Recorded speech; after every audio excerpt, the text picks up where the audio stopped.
Hello everyone, welcome to LoonyPoundcake.tv or Loony Bin on the YouTube channel.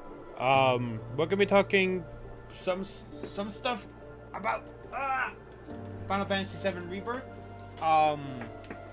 There's a lot okay.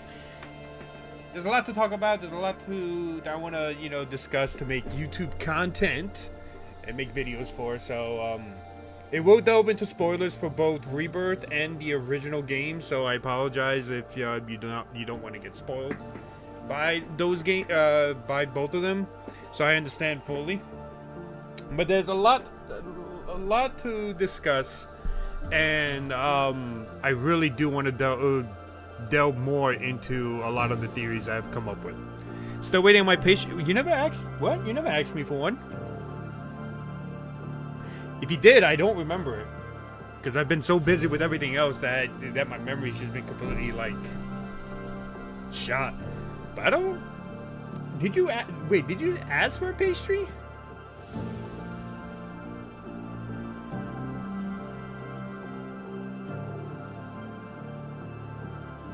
Hi. Sorry, I was doing some stuff on OBS before starting the stream, and it's a little all over the place, but hi. Hiya. Oh, you know what? Oh, I forgot to do that. It's fine. I'll fix that really quickly. But yes, hi. Hello everyone. Welcome to the stream. Man, there's so much to discuss in terms of Final Fantasy VII Rebirth. I'm really excited for it. God damn it. Really excited to talk more about it. And oh, God damn it. Sorry, so I had to fix some stuff in terms of my OBS settings, and it completely changed up my my scenes, which sucks. I apologize. Guys, hello. I just feel left out. What? Then tell me what pastry you want to be, and I'll draw you as something. Just tell me what pastry you want to be, and I'll draw you. Just be careful, because there's some that are already taken. So what's your favorite pastry?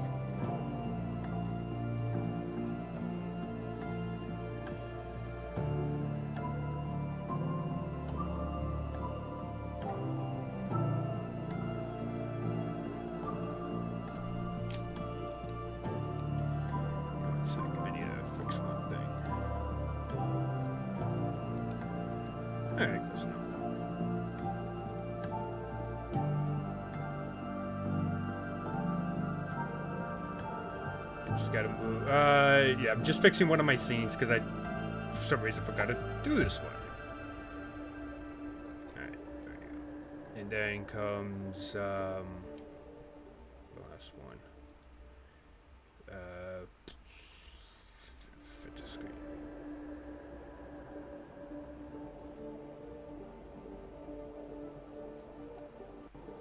Alright. This should be fixed. There we go.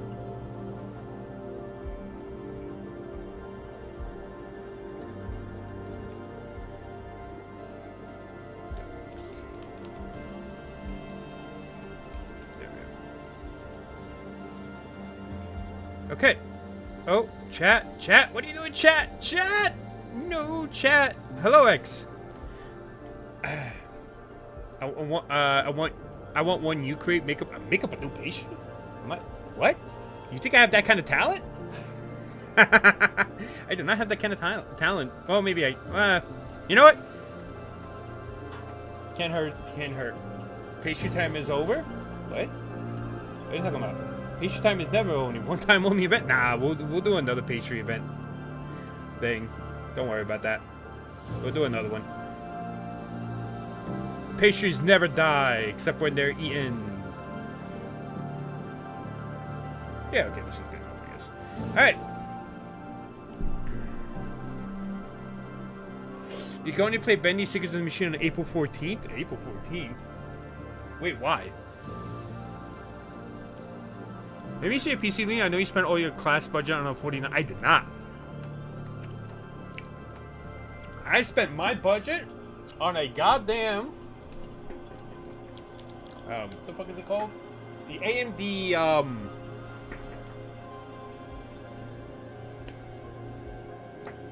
I can't see.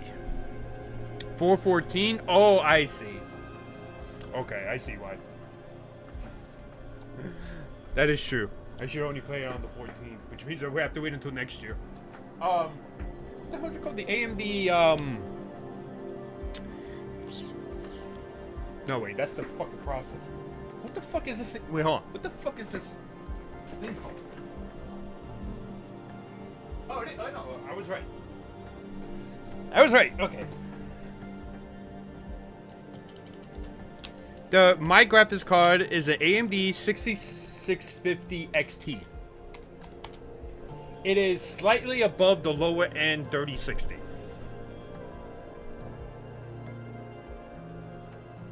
So, yeah. 414 is a very important number in the Bendy series. The Bendy team pays homage to it. Is it someone's birthday? Is it the birthday of when Bendy was created? You want me to 100% do me? I don't know. I never thought about designing a fucking pastry. I mean, we'll see. We'll see. Is that muted? Yes.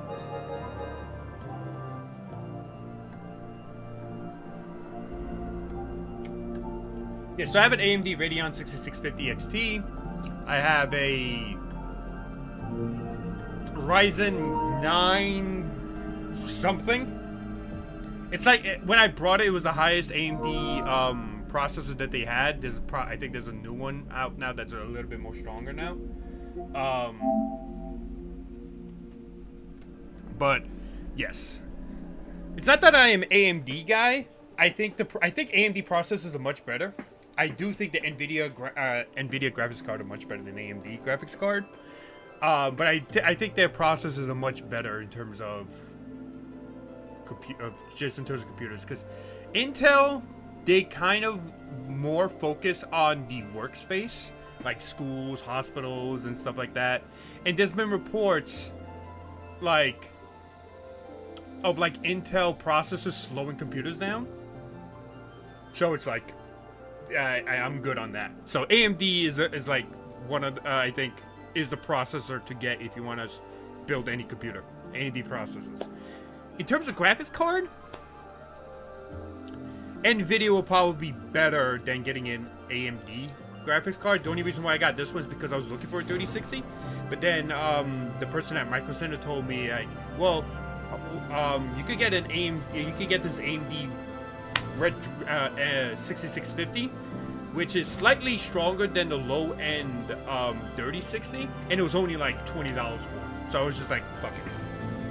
It is rough. It is confusing when you're switching the graphics cards, because you basically have to install like the AMD graphics card drive while also deleting the NVIDIA one. So the process of switching them is overly just complicated.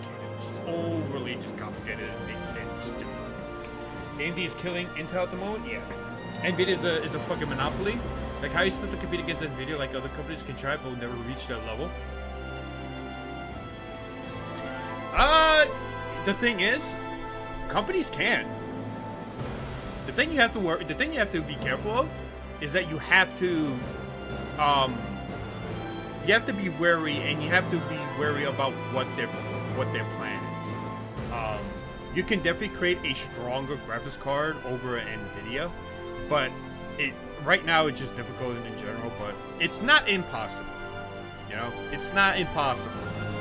I just don't see it happening anytime soon. But really, it's all depending on what kind of graphics card you want. When you're ready for the 10th annual non-legend or the 10th annual legend for all the strats, that seems like a lot. I don't think so. We're definitely gonna get Gear 5 Luffy. For 10th Annie, I don't think we'll see anything. I don't think we'll get anything Nami related. Unless it's like a rare recruit. Music is kind of loud. It's not the music. It's my microphone. But don't worry. But I just don't see it. I just absolutely do not see there being a Nami legend or a legend for all the Straw Hats. If it is like Spectrum, we got options, but in the end of the day, you really don't got options. My guess for 10th Annie, Gear 5, female law, because you goddamn know well they want to do fucking female law. And well, those are the two I think it will happen. Gear 5 Luffy and female law. If they don't do female law for the anniversary, they're dumb motherfuckers, I swear to God. I don't know. I don't know. 10 legends, 10 straw hats. Listen. No.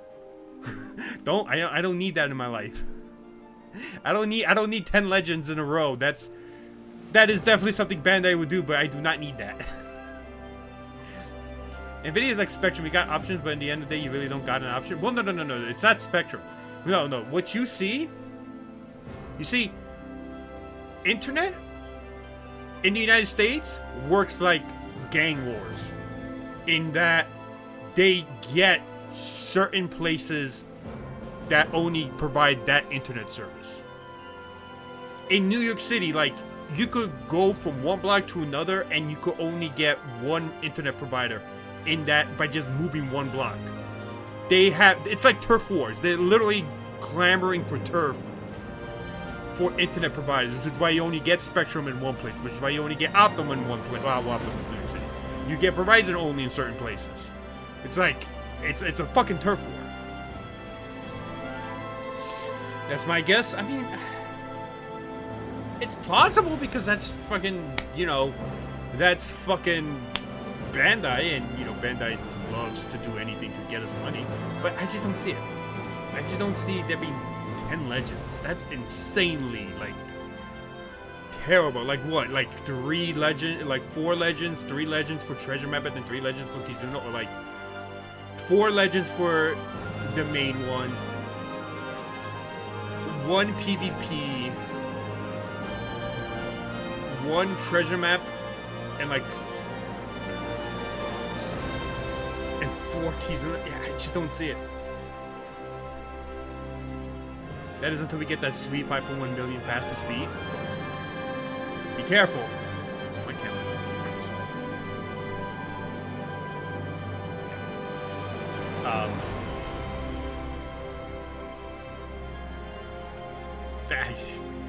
I don't know, man. I don't know about that 5G internet.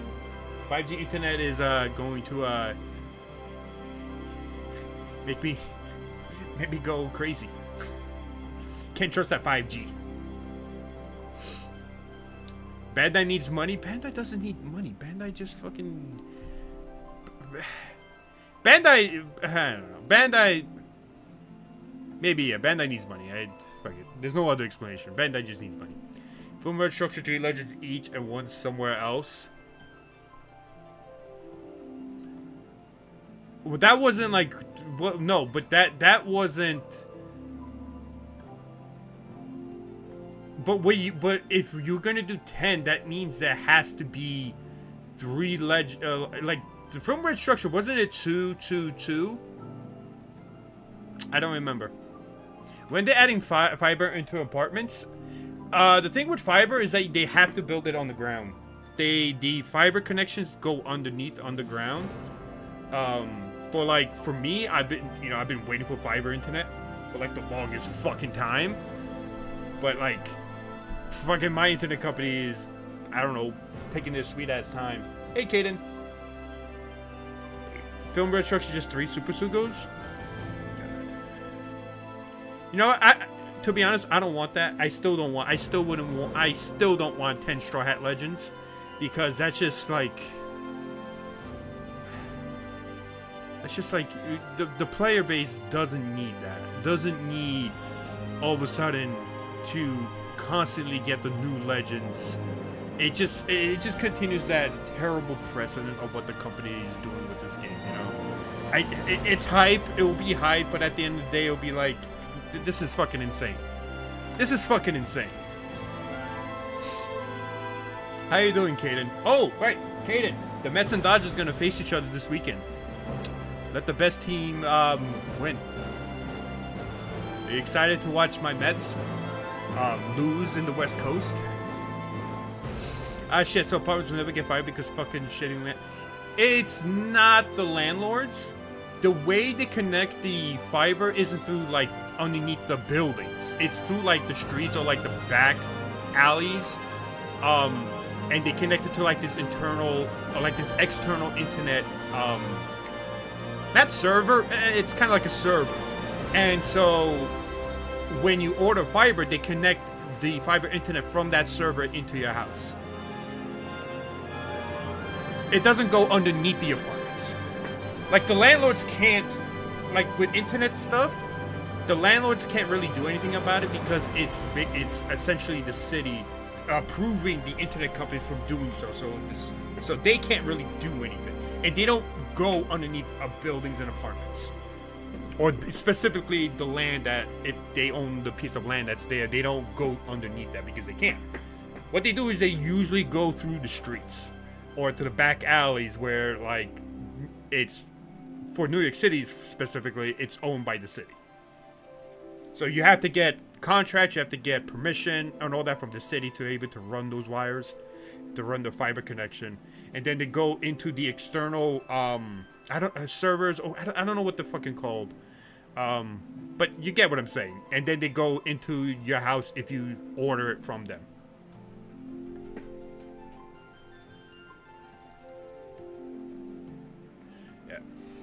So ISP are cheap and don't want to replace the broadband network with fiber connection.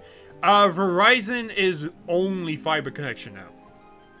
Optimum isn't. Optimum still does the broadband network, which I have. They still haven't done fiber. They've done fiber in some places, but not in my neighborhood. So, and PMO law included. I just don't see it probable there will be 10 Straw Hat Legends. That just seems so insane to me. Like, if you do 10 Straw Hat Legends, then what do you do for Red Recruits? You know? I think it's honestly, I think it's going to be Gear 5, Femo Law. Maybe Dr. Vegapunk will be like a treasure map legend. You could do the last few of the punks that we haven't seen yet. I just don't see it being 10 Straw Hats. Like, I get it, it fits the theme, it fits the anniversary. It just seems so insane. You don't need 5 infinite speeds are 5 million times faster now? Well, I don't know. Does broadband limit?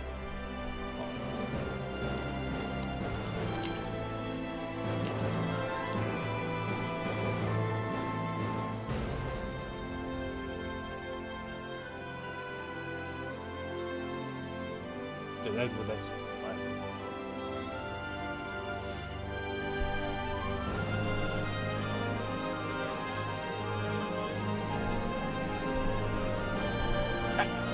I'm not entirely sure if there is a limit, but I think broadband speeds have a limit to how fast you can go, or how fast you could get those speeds going.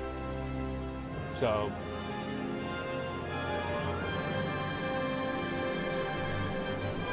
But fiber definitely increases that speed much more. The only thing that's hyper enough is kind of Vegapunk. It's 10th Annie. They didn't care about the 9th Annie. What makes you think they care about the 10th Annie? All they need is just put Gear 5 Luffy in there and everybody would just pull for Gear 5 Luffy. That'll be the end of it. That'll be the end of it. I don't think it'll be current anime stuff released. They already released current anime stuff with CP0. So it's not too far out of it that it will be that.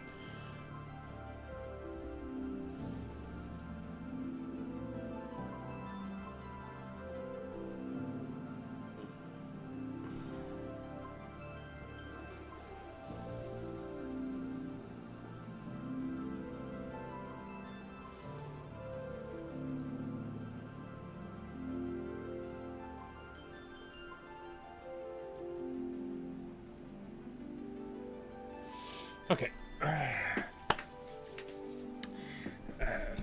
They won't be at the super hype manga stuff by that time. Oh, well, no, of course not. But that doesn't mean they can't do, like, a goddamn Vegapunk. You know? They can't do a Vegapunk.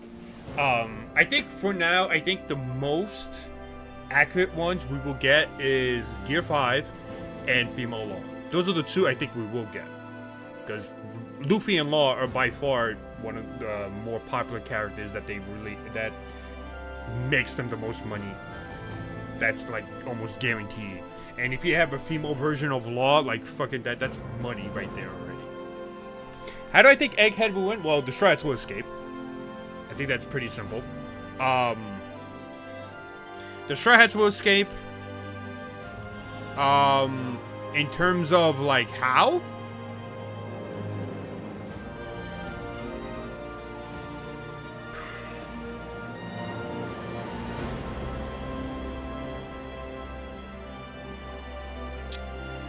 It more than likely will be that giant robot that helps them escape. Because now we have the giant robot in the picture going ham. So I think that giant robot will basically be the one that causes the distraction when they escape. Because the giant robot showcases the last remnant of the ancient civilization. And even though they don't want Vegapunk to reveal everything, they don't want Gear 5 Luffy to go about, I think that what the Gorosei want to specifically do is prevent any knowledge of it coming out. They could let Gear 5 Luffy out. If they don't get if they don't get a hold of Vegapunk's message, then what will happen is essentially, in order to make sure that no one believes what Vegapunk says, they will distract themselves with the giant robot and destroy that giant robot so that nobody knows about its existence, thus not proving the idea or whatever Vegapunk is going to reveal. I think that's what happened. That the giant robot will be the one that prevents or helps the Straw Hats escape. I think that's what happened in the Gorosei focus on the giant robot because they don't want that giant robot to be seen by anybody because it represents that ancient civilization, and if whatever Vegapunk says is true, they will make sure that no one sees that robot, because then they could just lie to the people and say, no, it's nonsense. Vegapunk was a traitor. He works for whatever organization, and he's just a lying old man, or cranky, or really old man who's saying wacky shit. I'm setting at maybe 10% chance of Female Law. I mean, when would they have a chance? I mean, they could always do it later on, I guess. But like for the 10th Annie, Law being a super popular character, it just seems like it will be Law. Crack idea. Do you know how Oda say whenever Luffy defeats someone, their dream is shattered? Kizaru's pretty much defeated, his justice completely shattered. You think Kizaru's going to turn on the world government and Gorosei? I don't think so.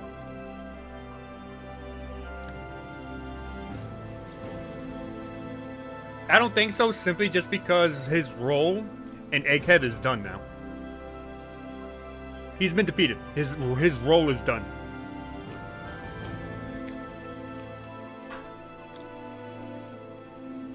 Yeah.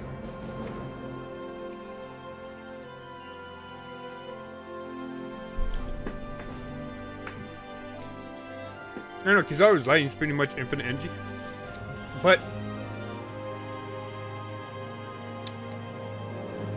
it's like, what purpose does he serve now? It's not like he's going to betray the world government or anything like that.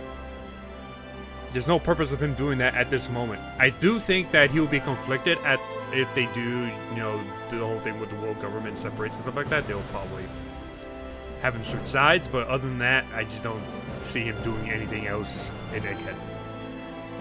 It's really huge shame that Annie is in like June. That shit would slap at that time. I mean, when everybody's out and about during summer, hell yeah.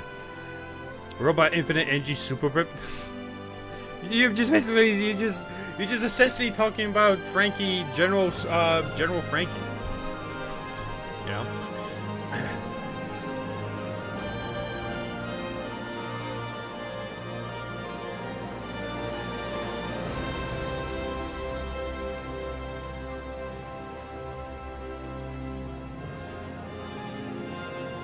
Oh,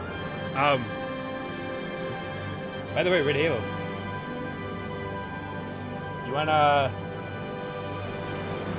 see something amazing?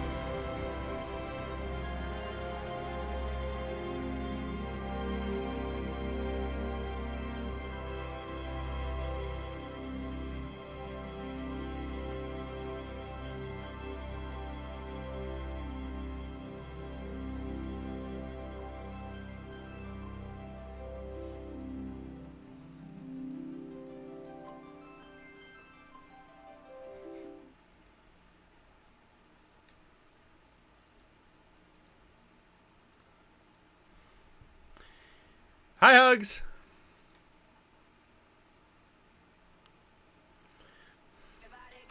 It's time to slam now. We got the real jam going down. Welcome to the Space Jam. Here's your chance. Do your dance at the Space Jam. All right. Come on and slam. And welcome to the jam. Come on and slam. You want to jam.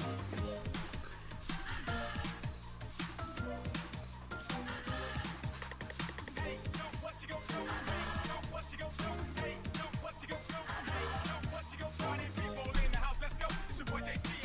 So pass that thing and watch me flow. Behind my back, you know what's next to jam. All in your face, what's up? Just feel the bass, drop it, rockin' down the room. Welcome to the Space Jam. Here's your chance, do your dance at the Space Jam. All right. Wave your hands in the air if you feel fine. We're gonna take it to overtime. Welcome to the. Tell me your name. Go. Let's dance all night. Go. We're gonna take it into overtime. Oh wait, no, it's here. That super song is here.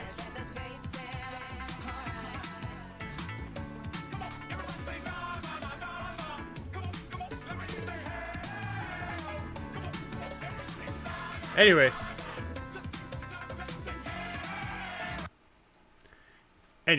It's that's your Loony video of the day.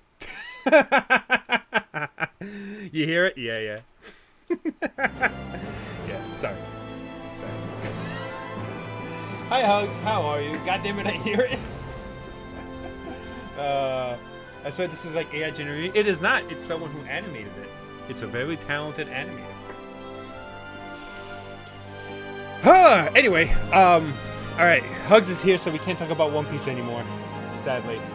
Night, Graz. Like how Oda used it for his story. I just don't see it happen. But Hugs is here, so we can't talk about One Piece. Because she is behind. No. We talked as much as we could. Yao Ming chicken! I said, stop! Let's talk about Final Fantasy XIV. Okay. Why is Final Fantasy XIV the worst Final Fantasy of all time? What is this?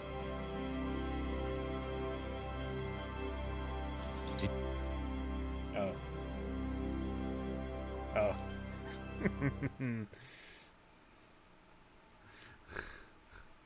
You know something? Do you know something?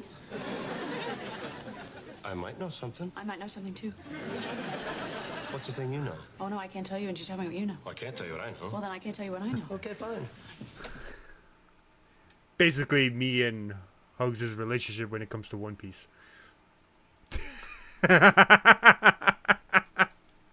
Yeah, that's basically it. Yeah. Until she catches up, that's just going to be... I can't tell you. Tell me what you know. But then again...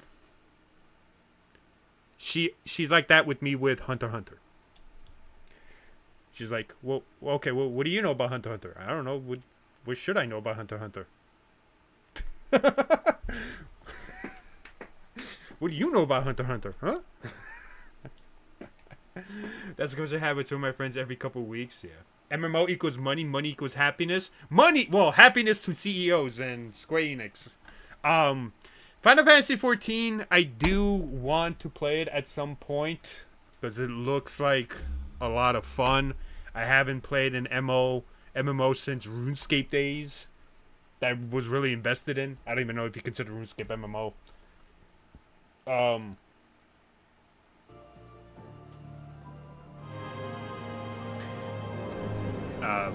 But I do. Eventually, I do want to give it another shot. I have played it once. I played it for like a month. Then they told me, oh, you have to pay $20 a month now, and I was like, ew. Well, no, I just stopped playing it and lost interest in it. I just canceled my subscription and stopped playing it. That's what happened with Final Fantasy. It wasn't that. It's just I stopped playing. If Rebirth talks about to happen, yeah, I'm about to start diving deep into Rebirth of Final Fantasy. Need to get into Helldivers? God damn, so many people want me to get into games.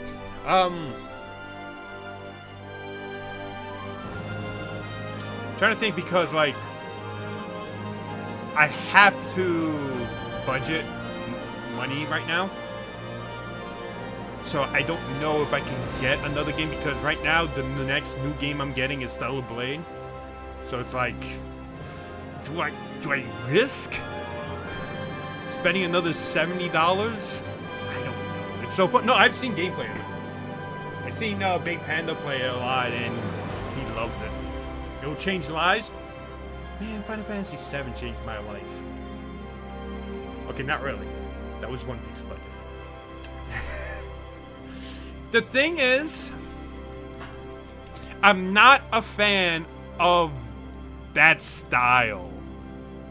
I've seen you play Hugs, Final Fantasy XIV. I'm not a fan. I need that sci-fi. Give me that sci-fi band of Final Fantasy shit. I love that fucking sci-fi Final Fantasy shit. Give me more. Final Fantasy XIV, I don't know, does it have sci-fi elements? To me, it's more like...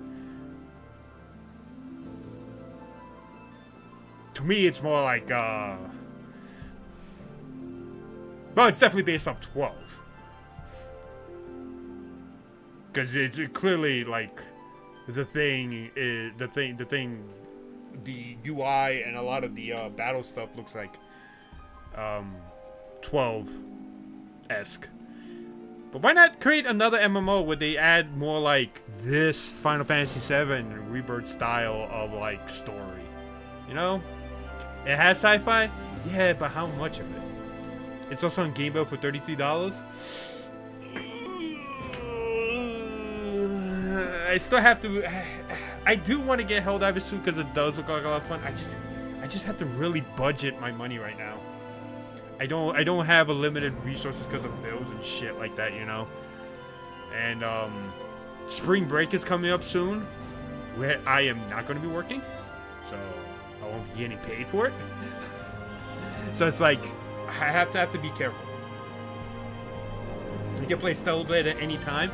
Yes, but Stellar Blade is cool and sword surfing. Whoa, is that Avengers Endgame in the bottom left corner? Yes. We didn't bring democracy? Democracy was brought to me when I got my citizenship. Ask your professor to pay for you? No. I came and asked my professor for a fucking side gig.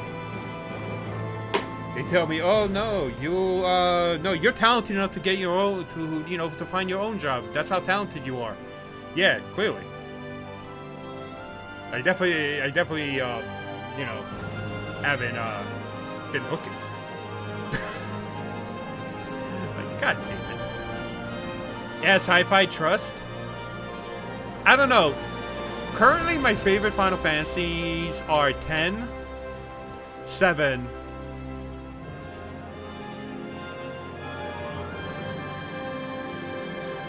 I realize I have not played a lot of Final Fantasies. I really have not. 10, 7, and 16, I guess. Fuck. Well, 16 is cool because you could become these giant ass fucking summons and icons, and it's fucking cool. You go. Brr, brr, brr. It's that fucking it's how people who watch The Expendables felt. That's how it just gave me a shot of testosterone. I was like, yeah, this is amazing! You know? And now you need to spread it? I don't want to spread democracy anywhere. As long as that democracy is that we all love Nami, we all love Tifa, we all love Aerith, and we all hate Momo. That's the democracy I want to spread. We haven't played Final Fantasy 14, you silly. We're on the road to them all. What does that mean? I don't know, think of some location out there.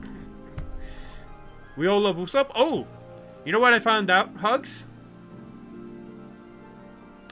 The voice of Red 13, the Japanese voice of Red 13 in Final Fantasy 7 Rebirth and Remake, it's Kappei Yamaguchi, the same voice actor for Usopp.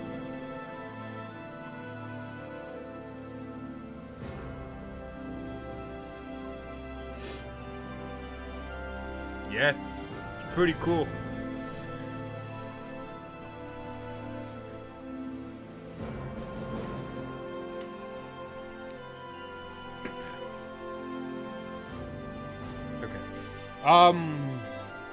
So where should we begin?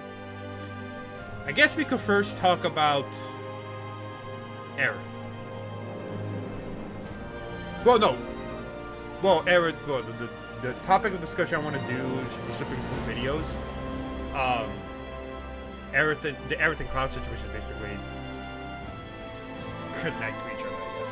So I guess we could talk about them both. So, we could definitely talk about Aerith first, though. I did record a video prior that I wanted to upload, but then when I looked back at it and was editing it and looked back, I'm like, I feel like I could explain my points a little bit better. So I decided to not upload that or edit it or finish editing it because I do feel like I can, and might as well do it on stream and we could chat and stuff like that. So yeah, we're about to get into Final Fantasy 7. Yeah, especially if you haven't gotten to the ending or have played Final Fantasy 7 Rebirth, we are gonna go deep into the ending. So it's recommended that if you don't want to get spoiled, I highly suggest you lurk, mute me, or mute the tab, but keep me on with that view.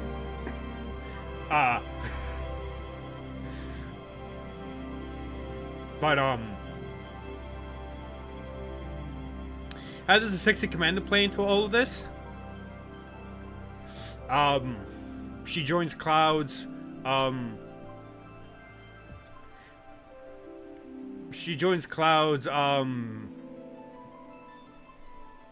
harem at the end.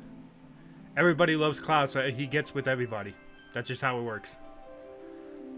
Ffvii even says that Cloud is a chick magnet, so, or like, well, not a chick magnet, but he's just destined to be around sexy, attractive girls. So there you go. Sexy Commander's one of them. A Bendy 64, like with N64 graphics. That sounds pretty awesome. Nintendo 64 is my favorite game console of all time, so that sounds like fun. Hey, that's a lot of fan-based stuff around Benny. That's awesome. Okay, so how do I begin the discussion? Well, I guess we should first talk about Aerith in terms of what exactly happened at the end of Final Fantasy VII Rebirth. Meaning, I need props because it can get a little confusing. The video that I recorded before was a little confusing. Well, it did feel a little confusing, so I wanted to use like actual props for this.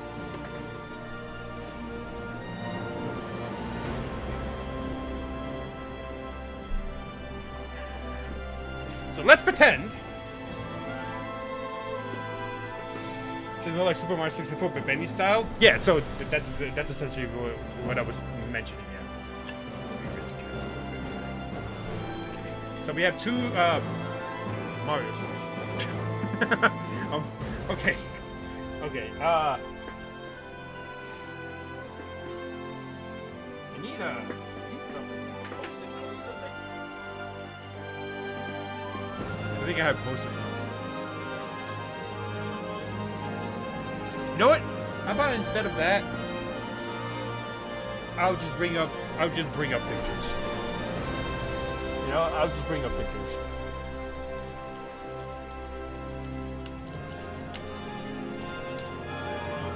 Kind of want to make sexy commander in Final Fantasy 14. Do it. Live your dream. Live your life. Need to find. Oh, perfect. The first 2 images. Great. Awesome. Okay.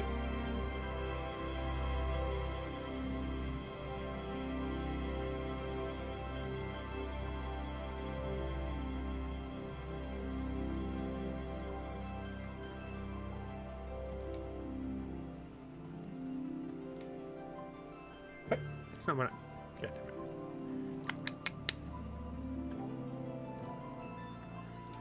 Okay, so... Here we go. And hopefully... What the hell? Oh.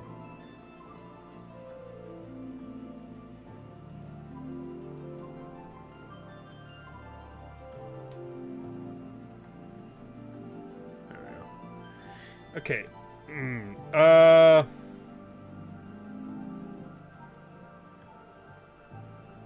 Okay, so we'll use this as an example.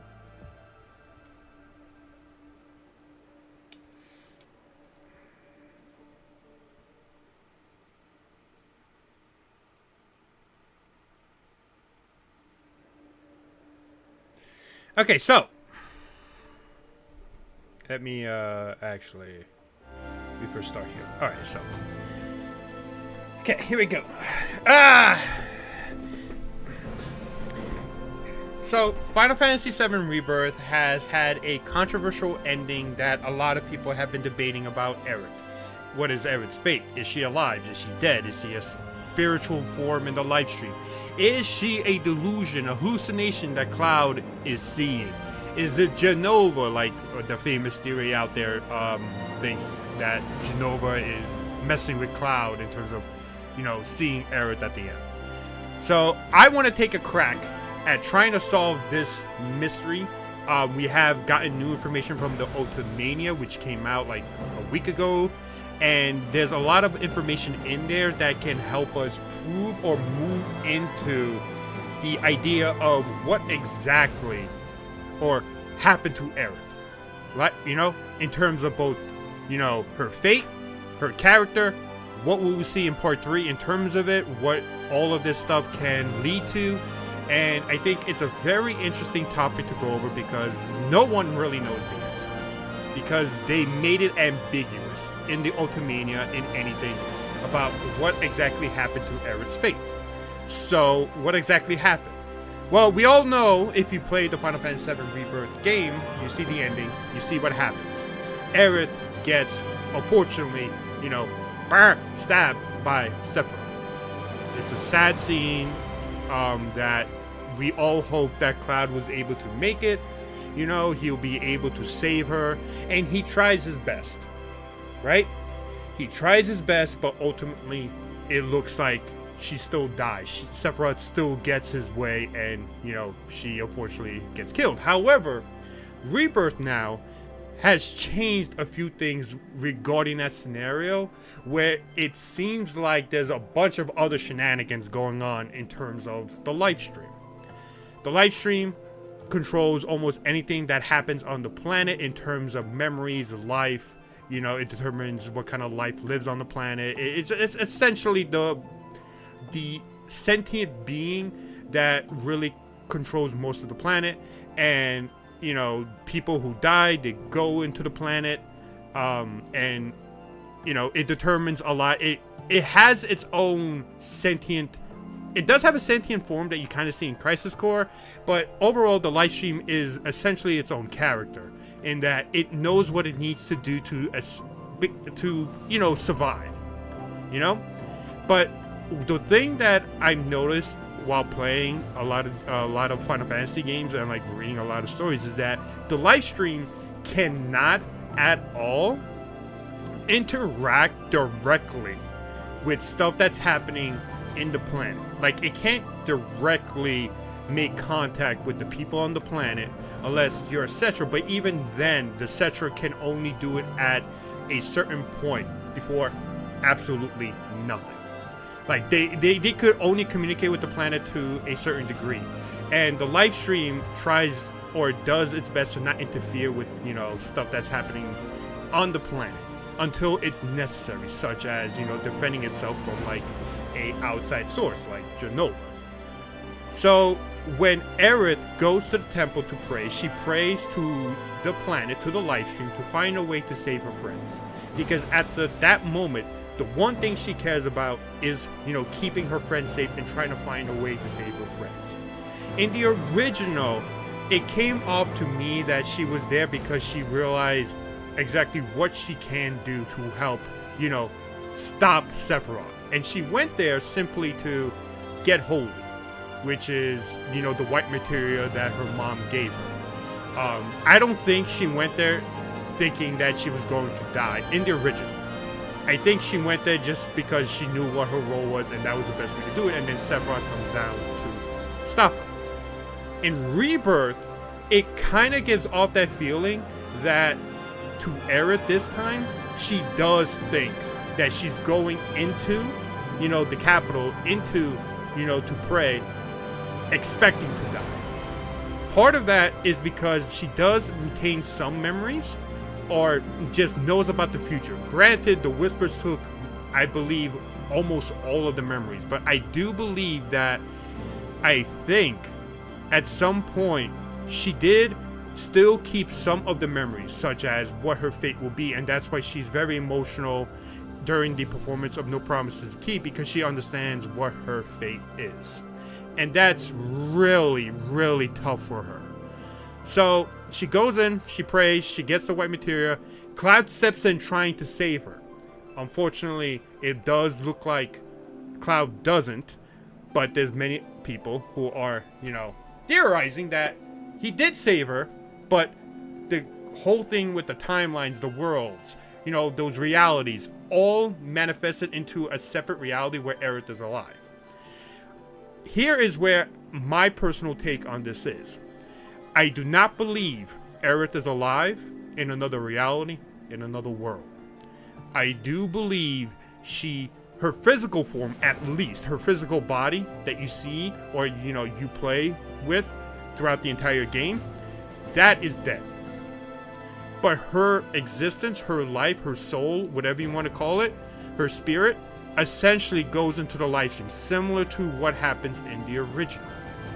The moment we have all this stuff happening where it looks like there's separate realities happening, separate worlds are happening, to me that doesn't come off as, you know, Cloud creating a new reality based on his hopes, dreams, and emotions that he's suffering at that moment, to where, you know, Aerith somehow goes and is safe in another reality. I don't think that's what happened in that scenario. What happened is that Cloud, for the most part, cannot really handle, you know, loss, tragedy very well.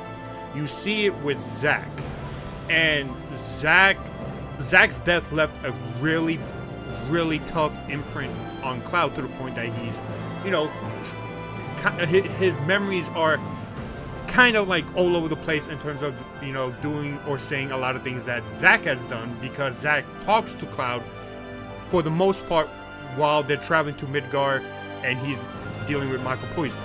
So his memory, his mind is creating a scenario where those events that Zack spoke to him about, he lives.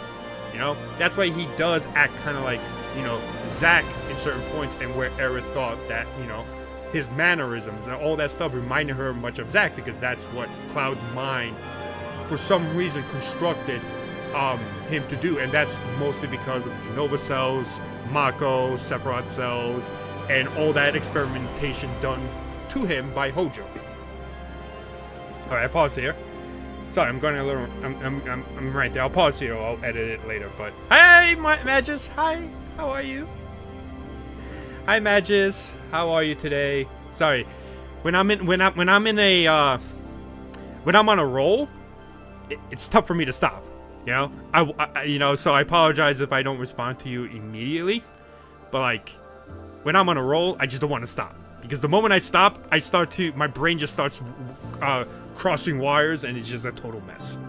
So, just to let you know, I'm not ignoring you guys. It's just, when I'm on a roll, I want to focus on that before I lose track of what I want to say. But hi, Mantis, how are you? Kaden, you were late for class? Kuma's always late for class. Kuma's going to get the attention. Yeah. Except for what wishes he was like me. True. True.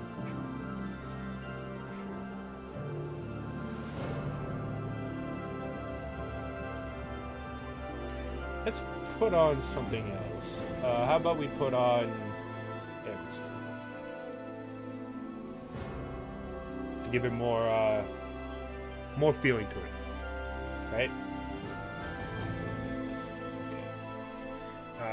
Well, the live stream is past wishes, hopes, and dreams. Well, the live stream essentially manifests wishes, hopes, dreams, memories of every single living existence on the planet. And it basically it keeps it stored in the live stream, like archives it, because the live stream is essentially the thing that gives everything life. In Dirge of Cerberus, a game I haven't played yet, but I did research on, like, because I was doing some research on weapons, and one of them talked about Omega, and it's literally a giant fucking weapon that is a last resort of the planet, where, like, if the planet is dying, the live stream uses Omega to basically traverse to another planet to, you know, start life again like that. So it's like, I found that interesting. I had never actually heard about that. Don't remind me of that game, Loony. I know. My live stream sucks because I lost 150,000. I don't think that's a live stream. Imagine the 9th dimensional being. The live stream is like a dot. Remember when I said that the live stream doesn't necessarily directly communicate with people? It directly communicates with Magus. That's how strong Magus is.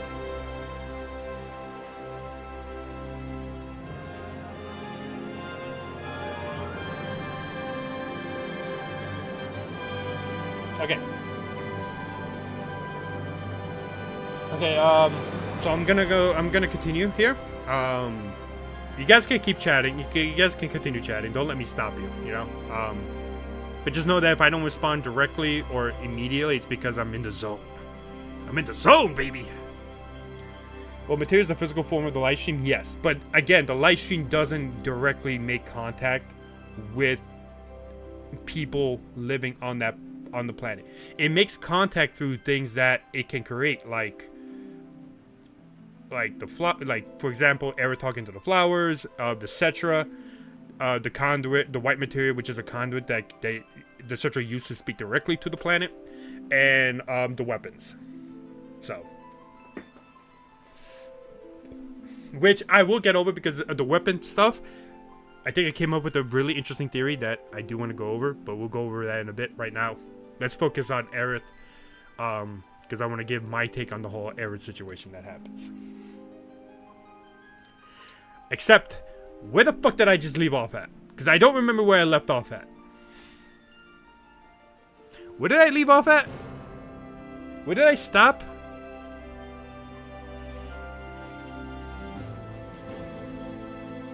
I forgot where I left off at.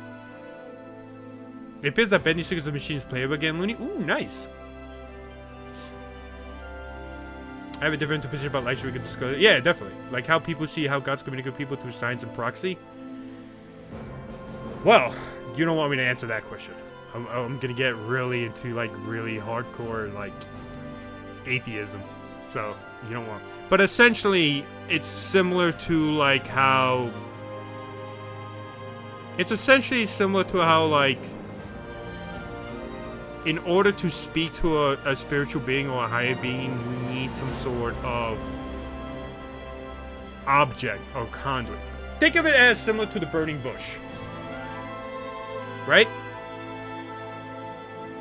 Can I download the GameX? Think of it as the burning bush, where Moses talks to God with the burning bush.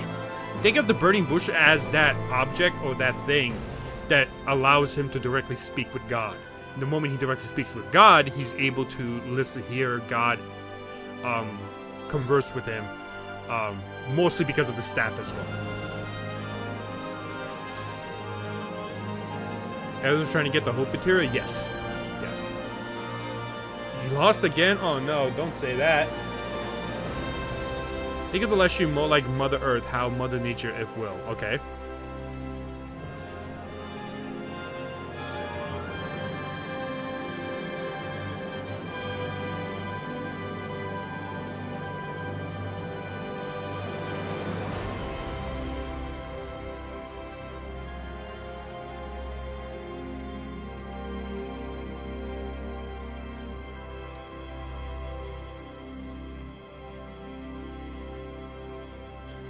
Alright, so first we can communicate, but can brutally destroy us at any point at once. I mean, the thing is, that's already been... The thing is that the Cetra can communicate with it to an extent.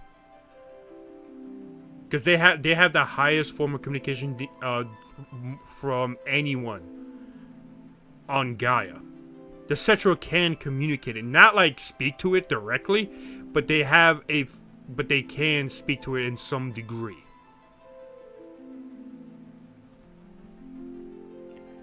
And the white materia is essentially that conduit that allows you to speak directly to the planet. Why is that so big?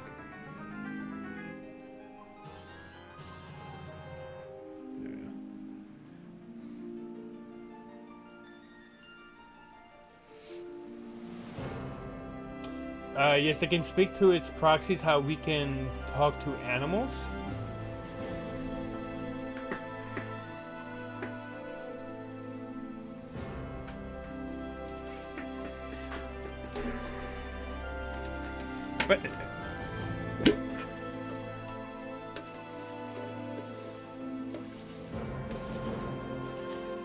But the thing is, it is sentient.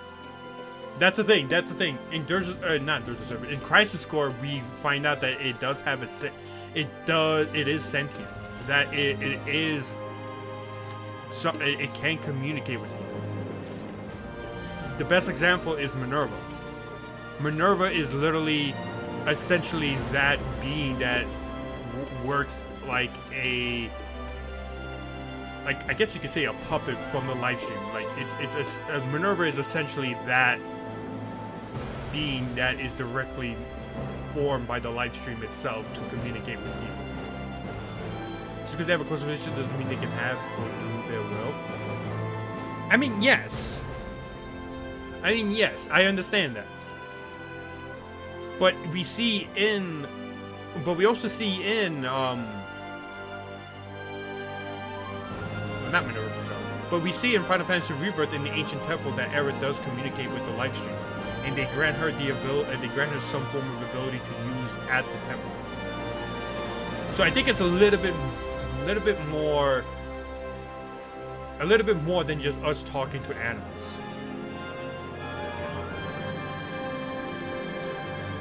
That doesn't make sense to me.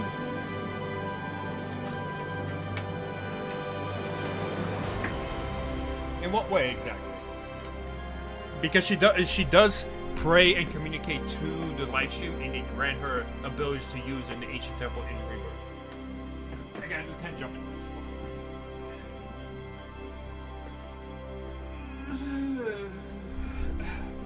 1, 2, 3, 4, 5, 6, 7, 8, 9, 10.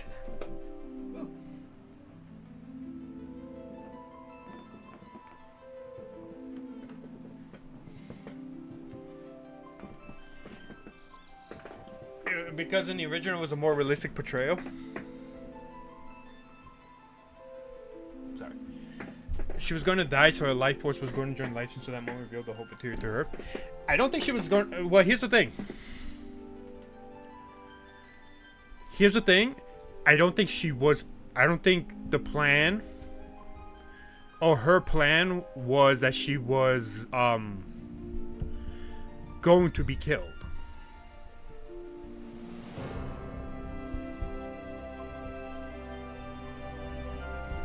And she got the hope material before she died. She got holy. No one plans to die. I mean, yeah, shit. But what I'm saying is that holy was formed before she died. That's why when she looks up and sees Cloud, that's when holy is already, the white material is already in her possession. It doesn't happen after she dies.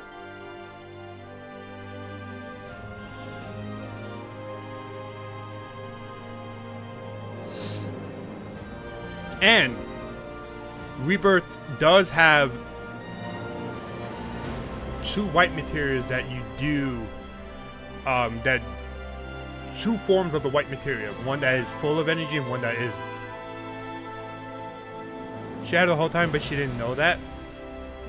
Well, here's the thing. Holy... the white materia isn't holy. What I mean by that is that the white materia essentially can become anything. It all depends on the prayer that the Cetra asks the life stream for. So it could have been anything else. It didn't necessarily have to be holy. But the answer that the life stream gave to Aerith was holy as the thing that would help save her friends and save the planet. Like, it's doing everything it can to preserve itself and develop communication and consciousness is like a last resort. Yes. The live stream understands and knows what it needs to survive, which is why you have the weapons as a defense mechanism for whenever something bad happens. So the live stream is able to have its own sentient form. That's why the weapons come out. It's why, you know, it creates these defense mechanisms to essentially. And there's a Cerberus. It creates a final weapon that essentially allows it to travel to another planet to preserve itself and create a new planet with the life stream. That's what Omega is for. The Omega essentially kind of works like Genova when you think about it, but instead of destroying life like Genova does, the life stream creates life. You know? I just think that the live stream is sentient because you see it doing stuff that as if it's its own character, as if its own will. You know? And Aerith being able to see memories of not memories, but like future events proves that like the live stream is communicating with Aerith. Genova's God, though? No. Genova's not God. Genova's an alien life form. Genova's an alien life form that came from another. Unless you're talking about like, wait, hold on. Do you mean Genova is God as in like metaphorically, or what Genova actually is? Because Genova isn't God. It's an alien life form that goes to planet to planet, devours it like a parasite, destroys it, then moves on to the next one. And Sephiroth is essentially Genova's chosen one, who she is using to accomplish what she came to Gaia for, before the Cetra ruin her plans. Yes, metaphor? The thing is that I don't think in Final Fantasy VII there is any form of like God or anything like that. It's all about 2 separate beings who do opposite things. The life stream gives life, Genova destroys life. And it's a battle between that. I don't think it's like, you know, 2 gods fighting each other or anything like that. You know, so that's why I think the life stream is sentient. It is like a form of I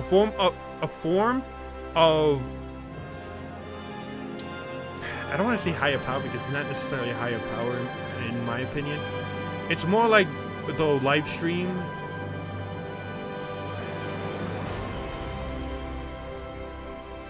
Sephiroth is a representation of Lucy. That's why he has 7 wings. I don't know Lucy. I don't know the religious lore behind Lucy, so I can't make an argument on that.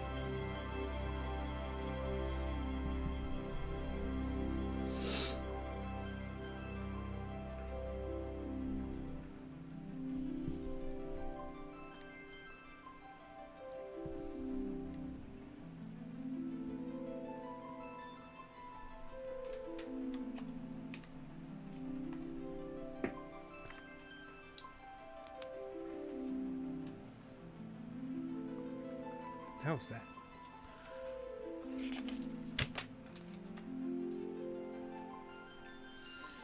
But the live stream, the way I view the live stream is that it's a sentient form that just exists on the planet to give it life. It doesn't act like a god. All it does is that it just allows the planet to thrive as long as it's there. Also, JP always end with fighting gods. So yes, you're not wrong there. You're absolutely correct. Final Fantasy 16, I hate the idea that it went straight to fighting Ultima, who is a god or whatever. It's stupid. I fully agree on that. And you could definitely see Genova as a form of or Sephiroth's final form as some sort of godlike being. But I don't see it as it being that. I see it more as the planet fighting a parasite. And creating a defense mechanism that it's essentially Genova and the livestream playing chess with each other.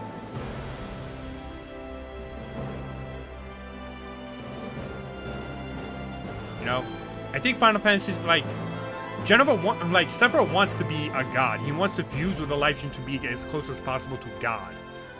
But I don't think he's trying. I don't think that's the main thing that he's trying to be. He's not trying to be a god.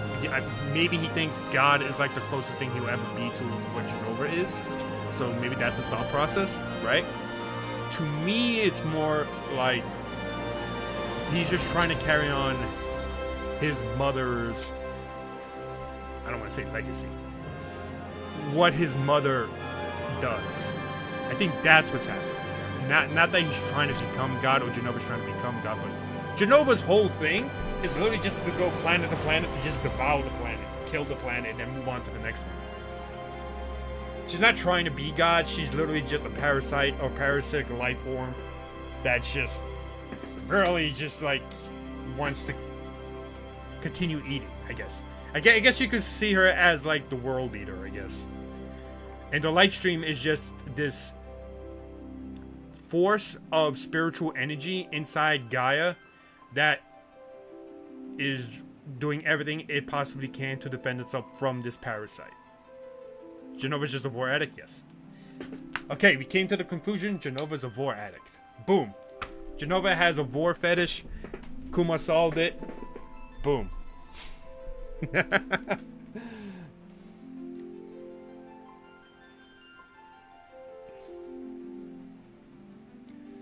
It's always, I knew it. Every single plotline in any video game, any fictional story, the main reasoning for the villain's motive is something related to a hentai fetish. Always. Always. And a game that can cancel Part 3, exactly. That's exactly what Final Fantasy 7 is about. Not SMT. I never played SMT, so I wouldn't know. But listen, I'm just gonna go with that fact. All the villains' main motive is to appease whatever hentai fetish they have. That's my take on it. That's my hot take.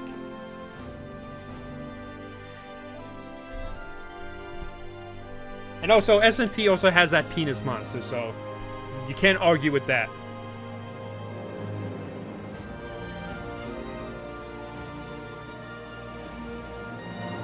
Like, who creates a monster who creates a monster that looks exactly like a penis? If the villain or whatever monster doesn't have some sort of fetish behind it for their motive. Come on. Mara, he's a beat. Oh, okay. Yes, I know. Oh. Alright, anyway. What was I doing? Now I lost track of what I want to continue. I lost track of what I was talking about earlier.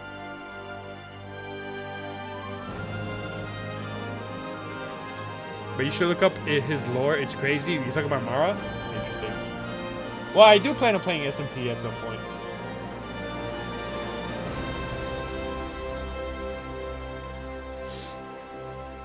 What the fuck was I talking about?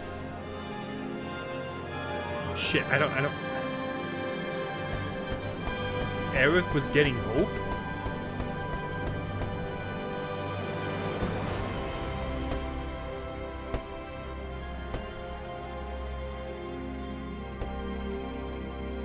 My memory's so shit.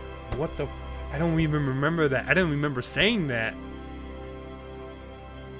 Aerith was getting hope? Praying at the live stream? Holy shit, my memory's ass. Praying at the live stream. Hope. Praying at the live stream.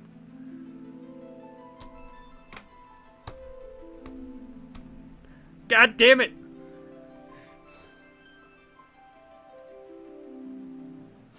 I can't. I don't remember. No! I lost my train of thought. Fuck!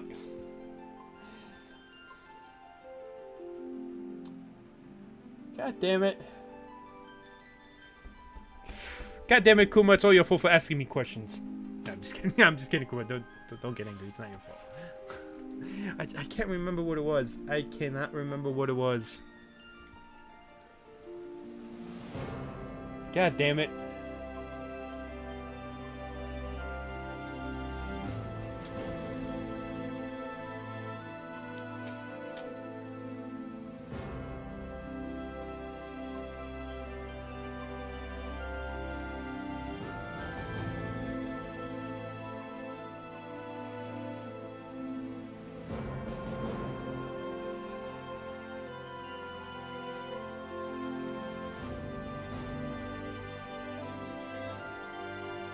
Breaking news, no teacher wants his son to ask 0 questions.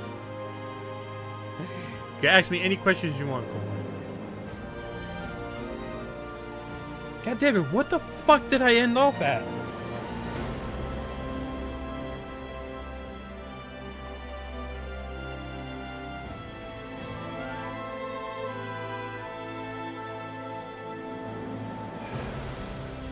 God damn it.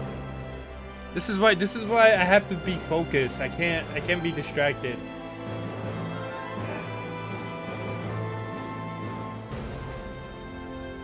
God damn it.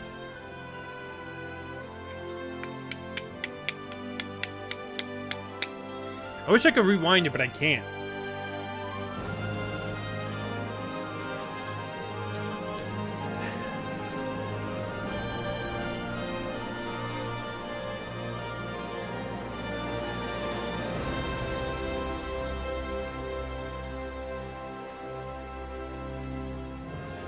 I apologize, everyone. I'm trying to rethink of where I left off.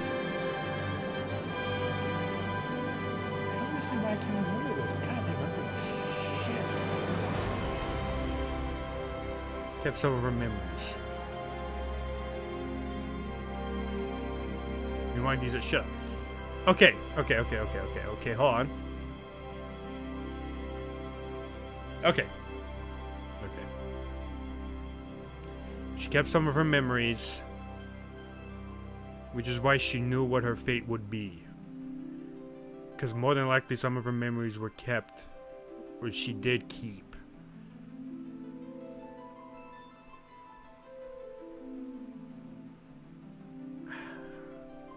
Her memories were removed by the whispers.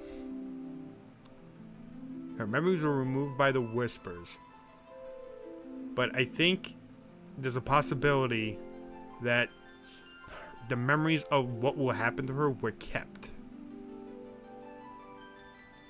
So she knew what she was going into in terms of the prayer scene because of her words as well.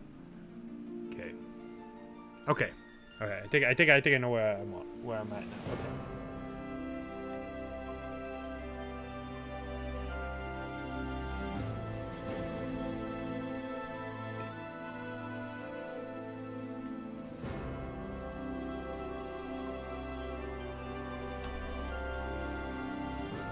I didn't hear anything. Thank you, student. You get a gold star. Why can I not hear him?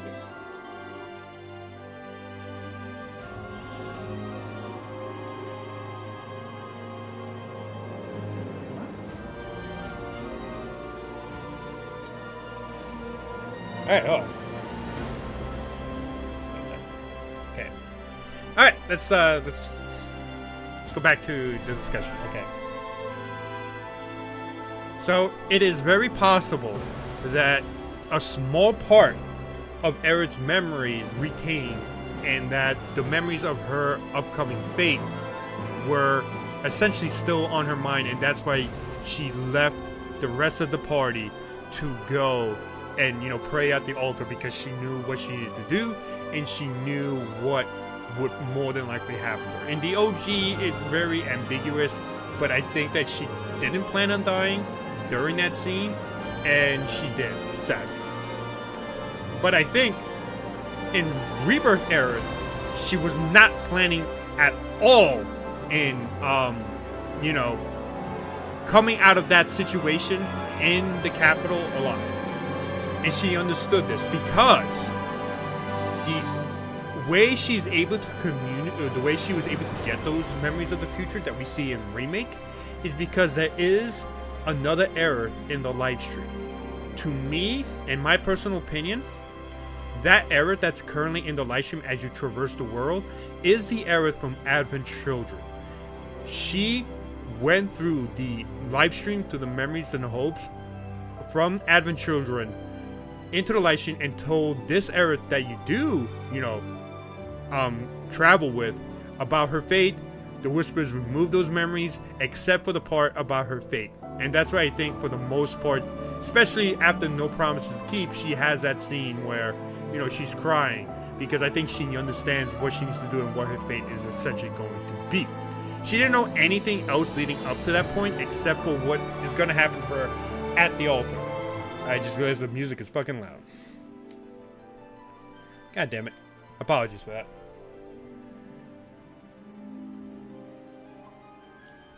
Was I still louder than the music or no? Or was the music just way too loud?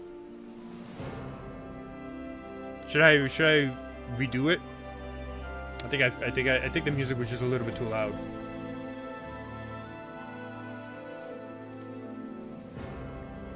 So yeah, I'll redo it. I think I could also say it better.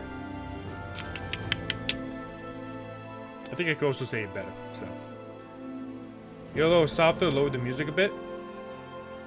Okay, gotcha. Okay, so yeah, I'll just restart the whole thing. It's fine. I think I could explain it better.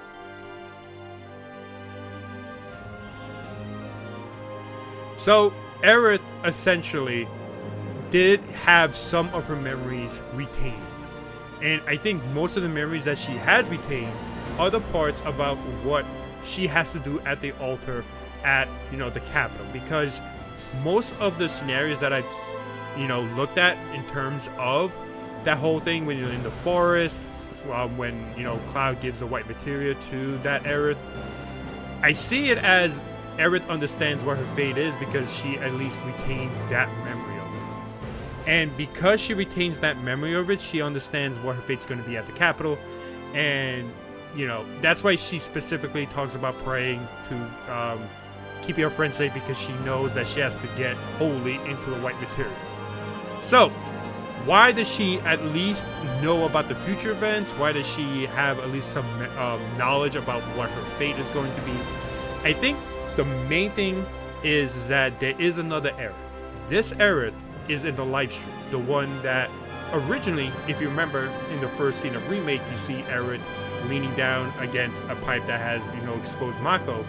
And that Aerith in the live stream is communicating with the Aerith you travel with and giving her all this information about future events. That's why she knows about the future stuff. And then when the Whispers take it away, Aerith doesn't know anything until up to the point at the capital and the forest.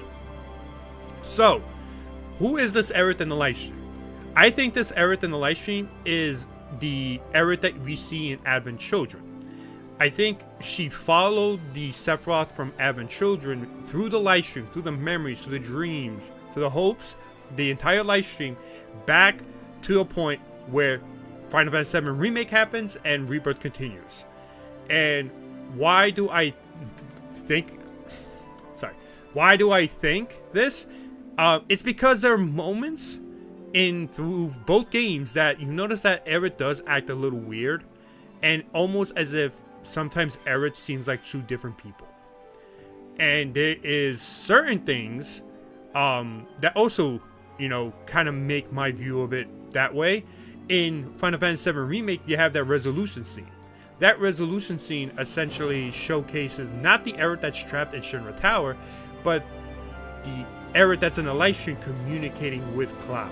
Which is why she says the line, "Don't fall in love with me, even if you think it's real, it's not." That's essentially live stream Aerith talking to her.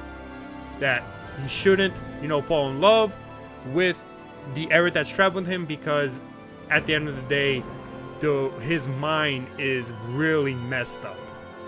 And I think that's what she was trying to get at that. I'm not saying that Aerith doesn't have feelings for Cloud. I think she absolutely does have feelings for Cloud. The one you travel with and the one in Advent Children, that's in the live stream. I think they absolutely both do. And I think part of that scene at the church at the end of Final Fantasy VII Rebirth we see is that Aerith is also having the same emotions the Aerith you travel with does, and their emotions and all that feelings and all this stuff kind of connect. And that's why it seems as if like that Aerith does appear to be the Aerith that you travel with, but it's actually not. The reason why is because we see at the end of the scene, Sephiroth comes out, and essentially we could all just assume that Aerith is killed by Sephiroth. And another line that points to this is where Sephiroth talks about that when Aerith is on that date with Cloud, he mentions, "So this is where you've been hiding." That tells me that there was an Aerith in the live stream, and he finally found her. He's been looking for her to essentially kill her. Aerith knew this. She was protecting Cloud. She wanted to get those last moments with Cloud because she knew that more than likely Sephiroth has found her and she was going to get killed.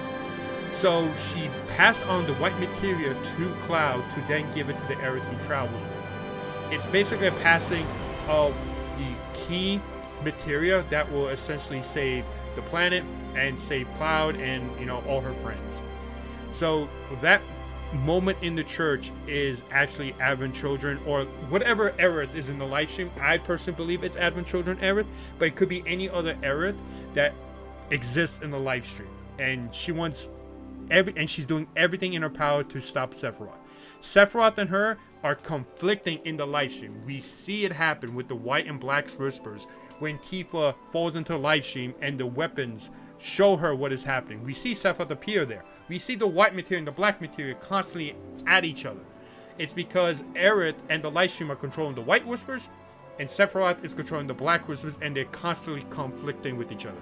I made another theory video about the conflict in the live stream, and essentially that hopefully explains the different worlds, different realities. You could definitely check out. But Aerith essentially, I think, physically did die at the Kappa.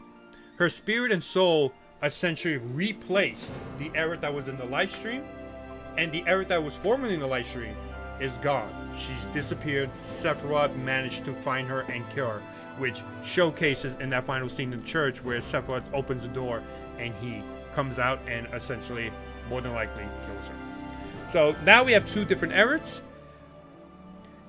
In terms of the situation, I have posted two photos of the Aeriths.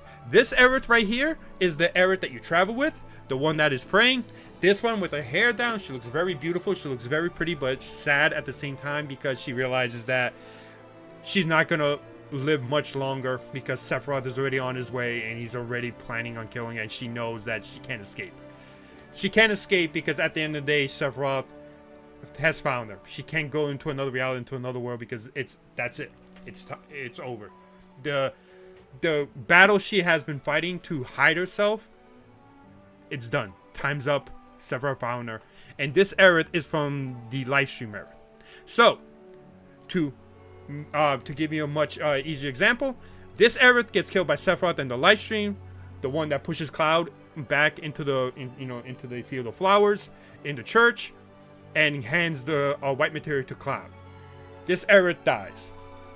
This Aerith, the one that you travel with, essentially becomes this Aerith in the live stream, and the white materia that Cloud gets is given to her, and he gets back the blank white materia.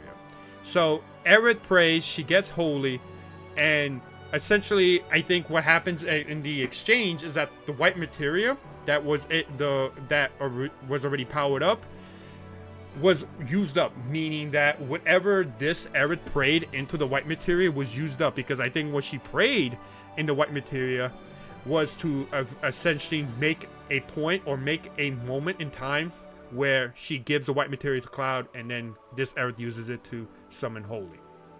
So this Aerith goes into the live stream and essentially continues the conflict within the live stream and continues the battling against Sephiroth, which is why Sephiroth, mentions, during the final fight when you team up with Aerith against Sephiroth, he tells her, "I've underestimated you," meaning that whatever Aerith cooked up in the live stream, she cooked up really fucking well, because Sephiroth was not expecting whatever she was doing, whatever stuff she was cooking up. He was not expecting it, and that's why he underestimated her. Now, I've seen people mention that the reason why, he says that is because, she prevents the world merges from happening, which can also be true, because Sephiroth wants the worlds to merge, and that is part of the theory I did a couple days back, where Sephiroth wants to take control of the live stream, and he's doing it by creating new realities, new worlds to then corrupt, to send it back into the live stream, corrupt the live stream to make it weaken, so that then he could then take control of it much easily. Now that this Aerith is now in the live stream instead of the old one, that Aerith is essentially going to play or continue playing that game of chess until the moment where, part 3 comes in and, she helps the party after Holy fails. And I think part of the reason why this Aerith needs to be in the live stream, why I think she's dead, she's not in another world, she's not in another reality or anything like that, is because she needs to be connected within the live stream as a spirit, in her spiritual form. Because once Holy fails, guess what? The live stream comes up from the planet to stop Meteor. That can't be done without Aerith. Why? Because one of the final cutscenes in the game after, the planet and the live stream stop Meteor is her, literally one of the first scenes in the game where she's looking up and praying, and you have the live stream and stuff like that. That is her essentially telling the live stream to do what needs to do. And so that's why she's very, very much needed in the live stream. And it also leads up to Advent Children, which the developers have said will link up to it. And the reason why is because in Advent Children, you have the Geostigma, which is basically like a poison or like an illness or disease that affects people. The only way Geostigma is cured is because of Aerith in the live stream. She gives the people on the planet the ingredient, the medicine to cure Geostigma that we see in the church during the movie. So I think at the end of the day, the Aerith that you travel with is now the Aerith that is in the live stream, and it goes into the last few cutscenes, which I do want to talk about a little bit. Essentially, during that moment where they're in the lake and Cloud sees an Aerith, while everyone else is mourning, I believe that Aerith is not the actual Aerith, but a hallucination that Cloud is seeing, that because his mind doesn't want to admit that he failed. It's a coping mechanism. He doesn't want to believe that he failed, that he didn't save Aerith. So we move on to the final cutscene, the CGI cutscene, right? The pre-rendered cutscene, I should say. That is the real Aerith that is communicating through Cloud in the live stream. The way she talks, the way she's looking at everybody, the way Nanaki is able to detect her in some form way, because he can, sort of able to communicate with the planet in a very small manner because of who he is, and because when Aerith touched him, in Final Fantasy VII Remake, he got some knowledge about the future, and before the Whispers took it away as well. That's why he's able to sense it, because this is Aerith communicating to Life Stream to try and just tell Cloud that it's alright, that he shouldn't blame himself. And as much as it sounds like really messed up, it seems like the intention of her isn't to really mess with Cloud, but to reassure him that everything will be okay. It comes off to maybe to others that Cloud is, mind is breaking easily, but it's Aerith just trying to protect his mind, because now Jenova is trying to corrupt his mind as well. So not only is Sephiroth, Jenova, and Aerith and the live stream fighting against each other, in the live stream and stuff like that, but they're also trying to fight via Cloud's mind and trying to prevent Cloud's mind from being even way worse. And I think part of the reason why his mind is getting way worse is because he created another memory similar to the way he created when Zack was killed, is that he can't deal with the tragedy, with the guilt of seeing Zack die, and the same thing's happening here, that he cannot admit that he didn't save Aerith, because it's just a combination of Mako, S cells, J cells, all that, just really corrupting his mind to the point he's seeing Aerith, but Aerith is still communicating with him. The only time she isn't communicating with him in the final two cutscenes is the first cutscene when they're in the capital and they're about to leave. That is his hallucination, his delusion, his mind messing with him. But Aerith is still trying to communicate via the live stream, and I think in part 3 we're going to see more of that. It's going to come off really interesting because it will probably play with us where Cloud is, not the trustworthy narrator. We're going to see moments where Aerith is talking to him, then we're going to see moments where maybe it's like his hallucination, his delusion. But the whole point of all of this is that Aerith, at the end of the day, is in the live stream, and she's doing everything in her power to just basically stall Sephiroth while the others go and continue their path to defeat Sephiroth. Similar, more than likely, to the original, because they did say that they want to keep the same story beats. So I think that is essentially, in my opinion, my theory, my view of what happened at the end. Again, you don't have to agree with me, because I don't even know if I'm 100% correct, right? I don't even know. Like, hell, they could completely go in a different direction, and that would be perfectly fine with me. I just think that this is what my brain is saying, so hopefully you at least understand my point of view. You definitely don't have to agree with it. You definitely don't have to disagree with it, right? So, yeah, just wanted to give you my views on the whole Aerith situation. Hopefully you enjoyed the video, and hopefully I explained it thoroughly as much as possible. And hopefully you just enjoyed the video. So thank you so much. Please subscribe to the channel if you want to see more Final Fantasy VII Rebirth content I am going to be making. And just thank you so much, and I'll see you guys next time. How was that? What happened? Someone twerked? What?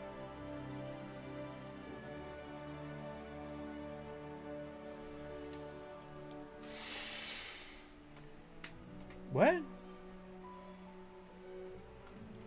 I don't have to agree, thank God. Fuck you, pretty good. Alright, stream's over. Bye, everyone. Stream's over. Hugs is here. I gotta end the stream. She thinks I'm stupid.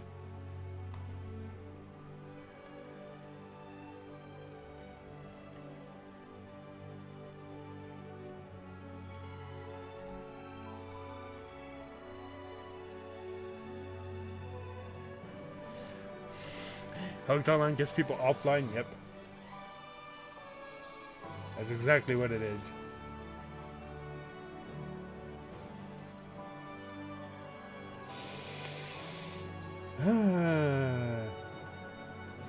Loony deletes his channels? Yep. Hugs has confirmed Jenova. She goes to she goes to stream to corrupt them and then make people delete their channels.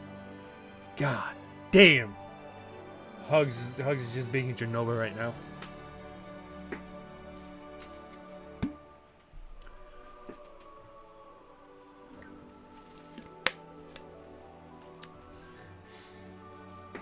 And Kuma is Hugs Sephiroth. No, don't leave, Hugs.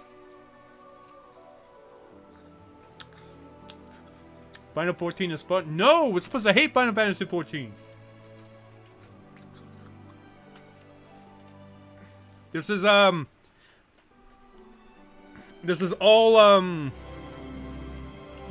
Genova's plan. This is all Genova's plan to corrupt me. I won't fall for it. Hugs.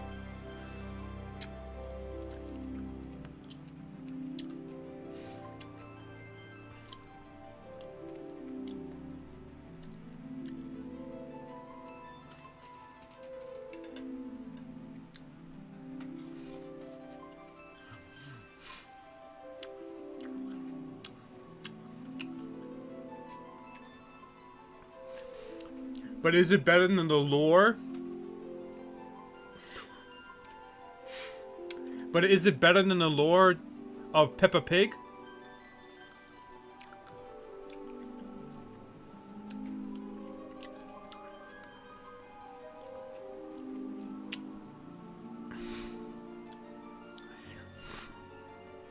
There's a bending the Dark Forever song called Regular Demons. I think it's really good. Nice. See? You got nothing. Nothing's better than that. Let's be serious. You can't argue. Peppa Pig lore is by far the greatest lore of all time. The only lore that comes close to it is Bluey. The lore of Bluey. No question about it. Is Virgil a virgin? You mean, wait, what Virgil? From DMC? I can tell you right now, Virgil is not a virgin. Is Sephiroth the virgin? Nah, because he fucks with everybody.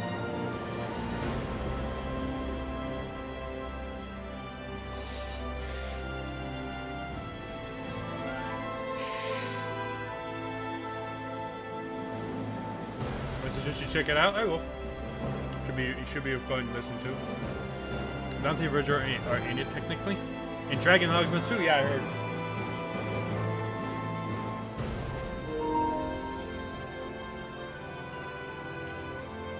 We know Cloud's not a virgin from his time with Sexy Commander. Cloud's not a virgin because of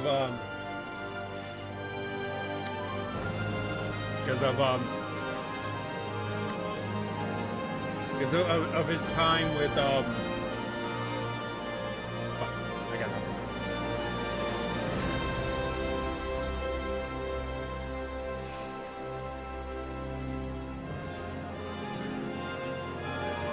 Is Cloud a pimp? No.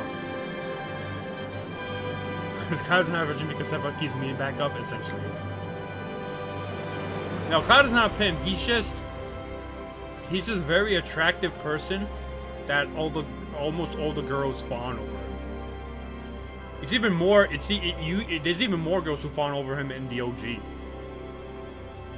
I believe Priscilla, the one who has that dolphin friend, I think she gets a crush on him. So essentially, Cloud just is a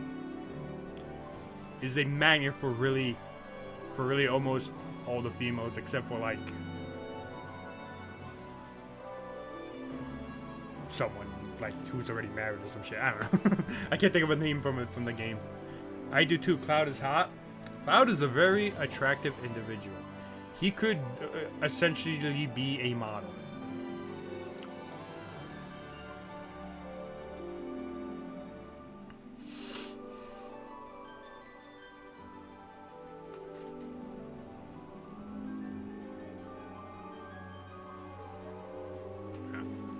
But according to all the lore of Final Fantasy VII, there's only one person Cloud has his heart set on. Chadley. Cloud does everything in Final Fantasy VII for Chadley. Especially in Rebirth.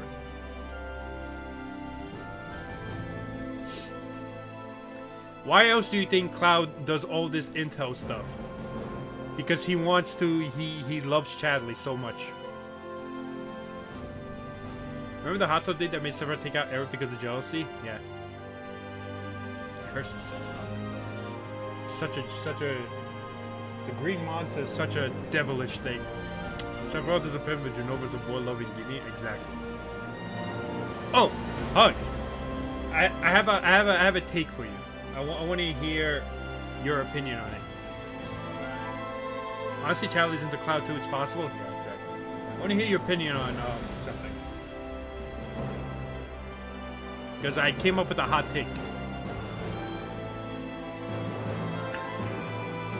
All villains' main motivation is based on some sort of hentai fetish.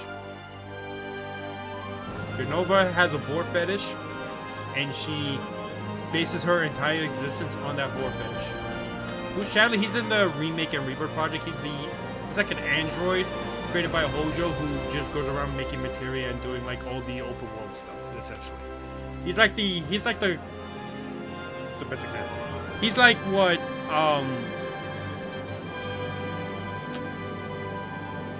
he's essentially like in Breath of the Wild, he's the tablet. What's MCU's Thanos' fetish? Necrophilia. Oh, MCU, sorry. Comic book Thanos, yes, necrophilia. MCU Thanos,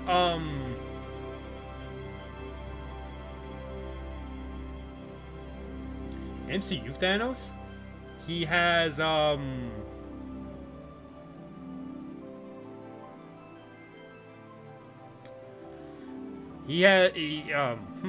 good question. Sadism? Thanos' necrophilia is just canon? I mean, he wants to fall in love with death. He wants death to love him. So essentially, he has a necrophilia fetish. The one time I caught you shooting, he's the guy with the monocle. He's the guy with the monocle. He looks like fucking. He talks like a fucking nerd. You know. Hold on, I'll show you, Chadley. Hold on.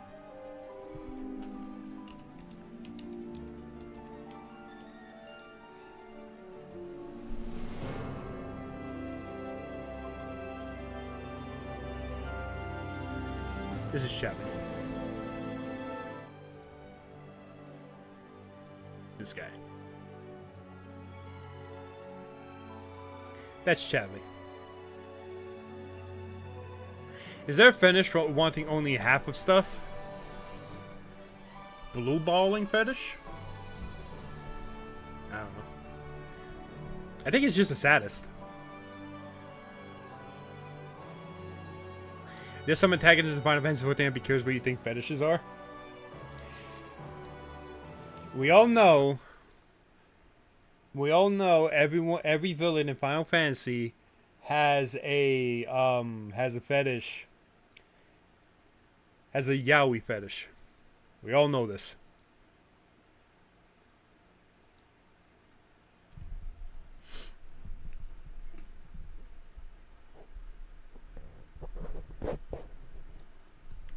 Or pegging, that too.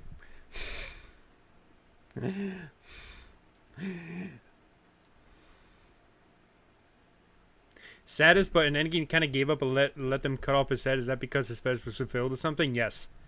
Yes.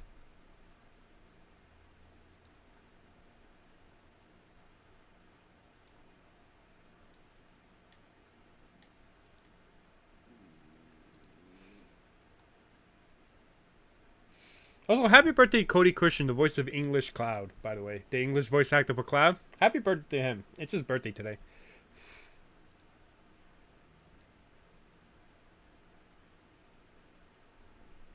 I know one has a transformation fetish. Yes, yes. All villains in any form of media have some sort of hentai fetish. And that's the main motivation for being evil. In other words, hentai is evil and we should ban hentai.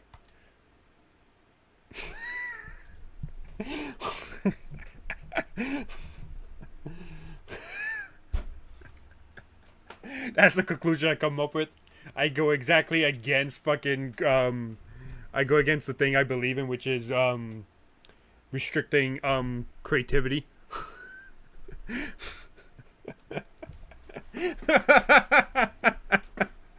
Oh man.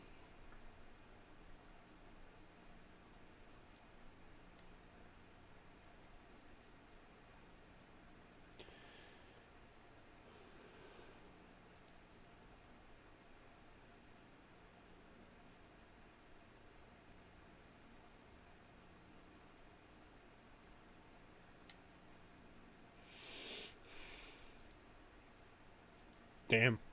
With an evil laugh? Yeah. I mean, I could probably do a better evil laugh. Hold on.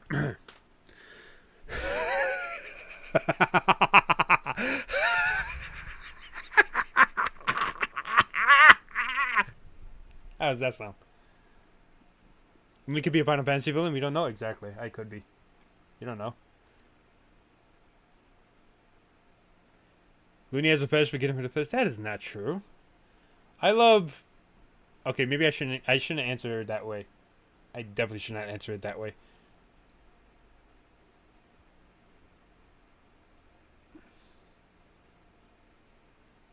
It was a good laugh. Thank you.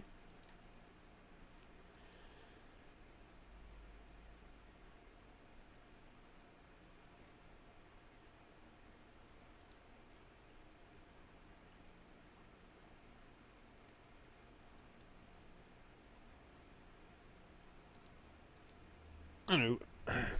Is that really your best evil laugh? Probably not. Probably could do a better one. You shouldn't answer at all? Yeah, I know. I definitely should not answer that question at all. What is Ganon's fetish? Kuma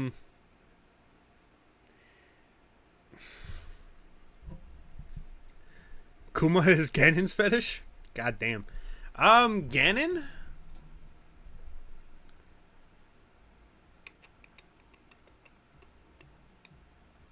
Domination, yeah. That'll be, yeah. That's a lot. That's actually a lot of villains. Domination. Does Ganon have a mole? No. Derpina! You missed everything. We're having discussion about how, like, all villains in any form of media, their true motivation is some sort of fetish.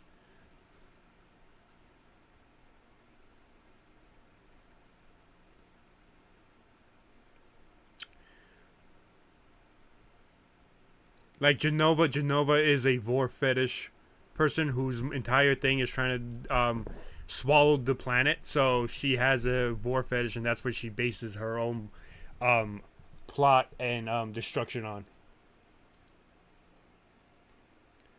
Loony has a fetish for fighting emote. I mean, I don't have a fetish. I just like seeing that. I don't know. There's just something appealing about seeing a mole on a animated character. I don't know. I can't explain it. I could be an ugly disagree and think Loony has lost it, but I'm down to ride this crazy train into the factory. Hugs, you know you love this. You love this shit.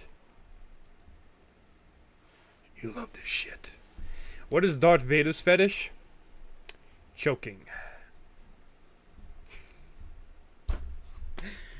Have you ever noticed? Have you ever noticed that he loves choking people with the Force?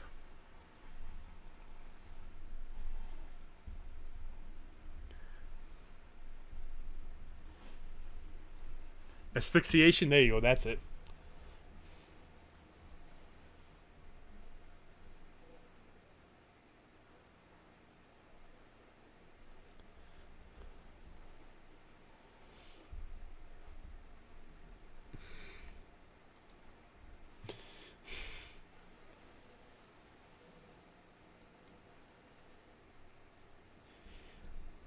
Kumaka Toki's fetish is becoming a fetish. Essentially.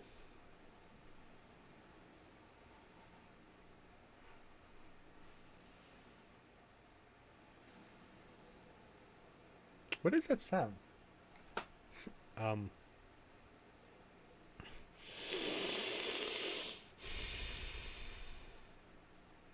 What was I gonna say? Alright. We can move on to the next topic of discussion in terms of Final Fantasy VII Rebirth. Gotta make more content for YouTube, baby. So, moving on from my theory and idea about Aerith, let's move on to poor little Cloud. Let's move on to our favorite sad boy. The stream that grants and powers fetishes, yes. Let's move on to Derpina's favorite character of all time, Cloud.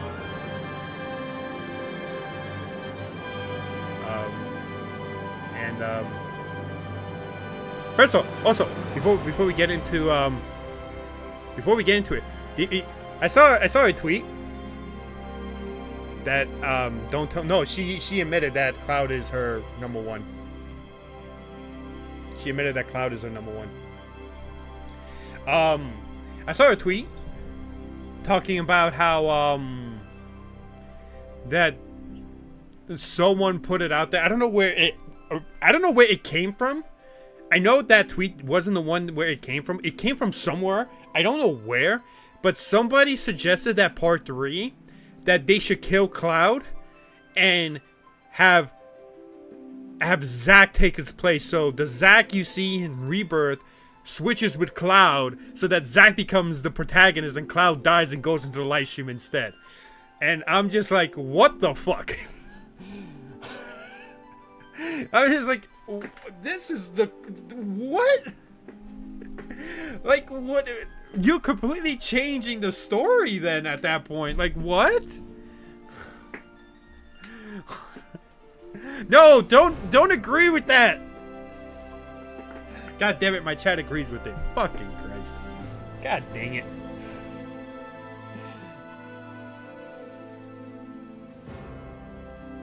Honestly, could be cooking. No! It's, yeah, they're cooking dog shit. That's not what you do with Cloud. Depina's on my side, right? Right, Depina? Cloud should stay as the protagonist. We should not be switching Cloud and Zack at all. What do you expect from the 2 Final Fantasy IV plays in your chat? What? You guys always talk about how you guys have the best takes. Now you tell me you guys got the worst takes? Let Cloud die and let Dawn Grenade take his place? That automatically, that game will automatically be the worst fucking game I ever fucking played in my entire fucking life. Fuck Dawn Grenade. That piece of fucking shit.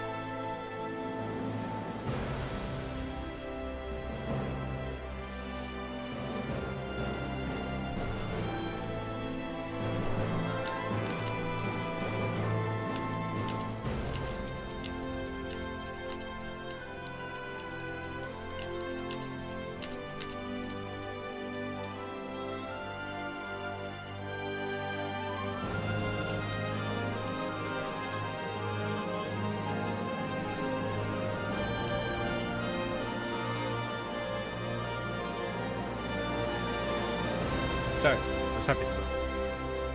But he's gonna Don Corneo spin up. He's gonna save the world. Why don't we explain the Don Corneo timeline? Because the Don Corneo timeline. Okay, you want to know what the Don Corneo timeline is like? Think of the worst possible fucking thing you could imagine in terms of a misogynistic, sexist, sex-driven, money-loving piece of shit. And that's what the timeline would be like. Essentially, think Back to the Future when Biff, in the reality where Biff is like the most powerful man in the world. Think that, but 10 times worse. Remake, reforge the Don Corneo story. Oh, jeez.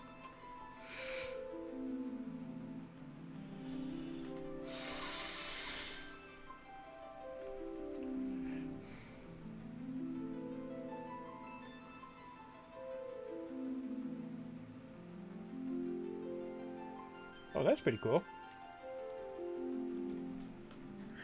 Everything deserves a redemption arc. Not Don Corneo. But that's the fun part. It would be like the Spider-Verse, but Don Corneo verse. Oh, God. See, this is why I shouldn't play Final Fantasy XIV, because then I'm just going to make shitty takes like this.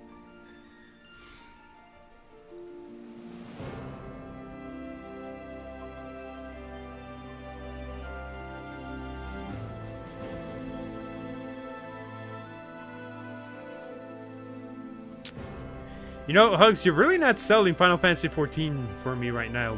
Magus isn't helping either. The more you guys talk about Final Fantasy XIV, the more I just want to stay away from it. You don't see the vision now?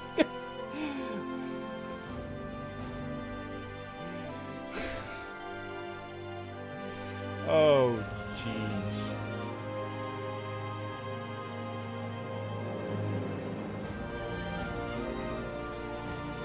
You can be like Cloud in Final Fantasy XIV? No. No.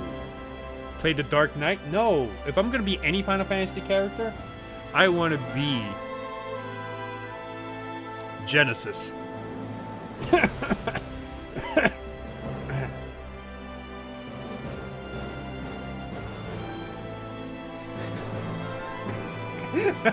And just repeatedly just say quotes from the book Loveless over and over again 100 times.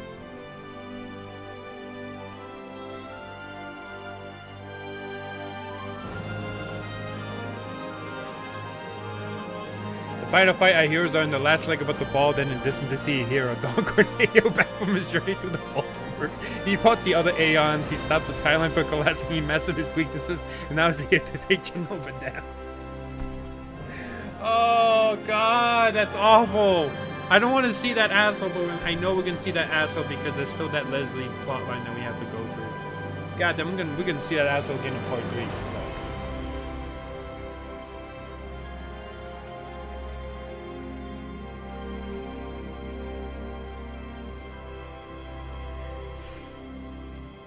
Does he run to save people? That is also true.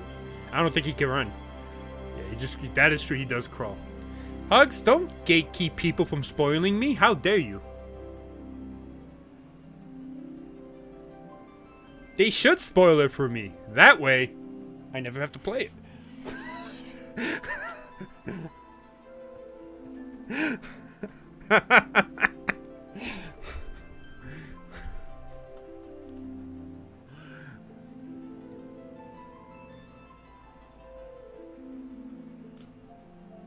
He masters calling abilities better than Spider-Man?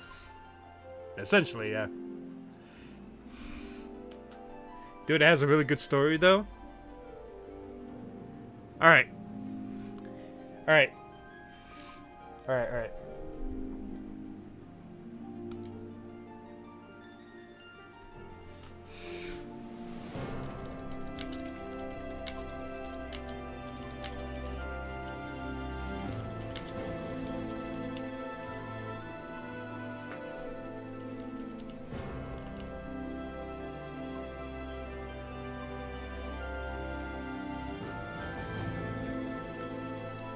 There you go. Vote.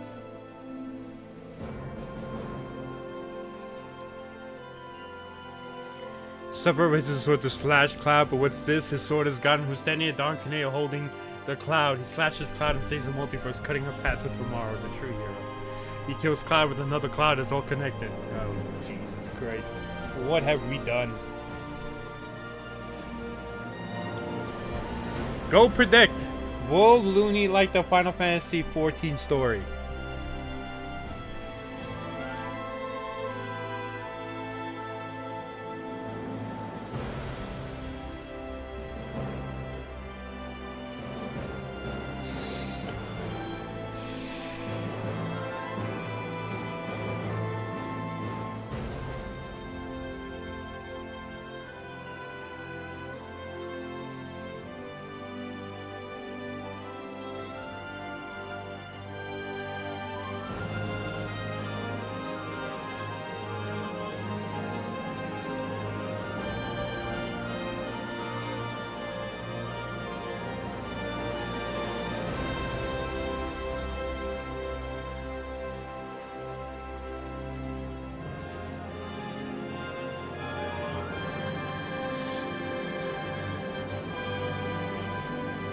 Alright, what did you guys vote?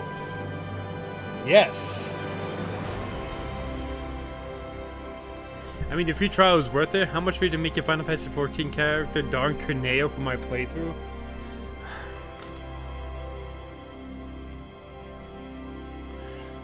You just want to torture me, Kuma. I swear to God.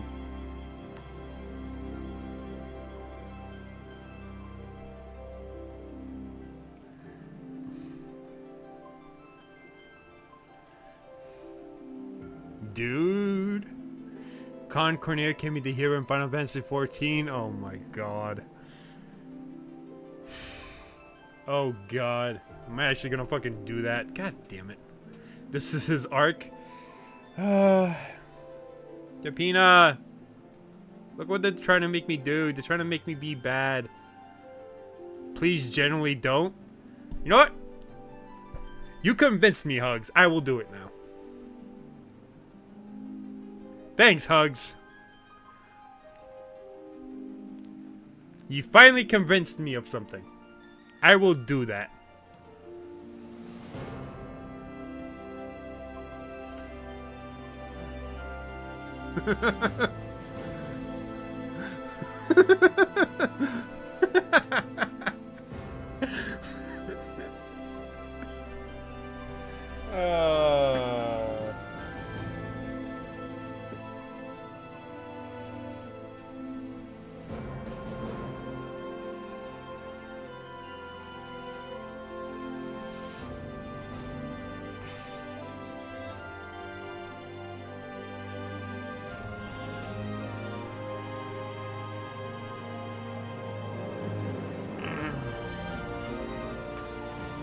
Loony is harnessing the chaos, and Wonka's can be sent back to Final Fantasy VII.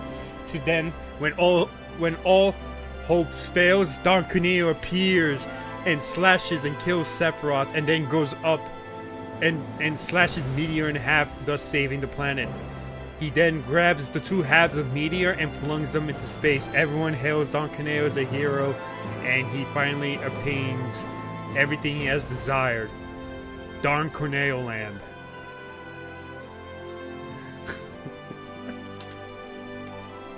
Holy shit. Alright, now give us the points? No.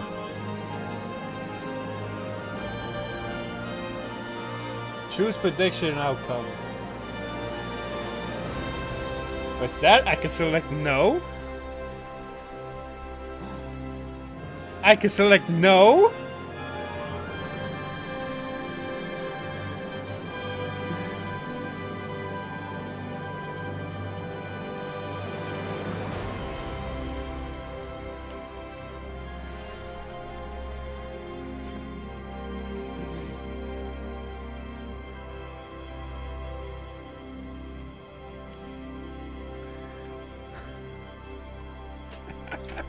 Ah!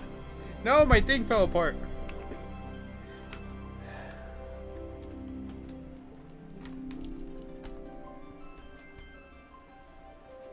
There we go. But I'm still doing Dark Corneo in Final Fantasy 14. You can't stop me, Hugs. Listen, Hugs. If you want me to play Final Fantasy 14, it's either Dark Corneo or my other name, which was shit, I forgot what the name was.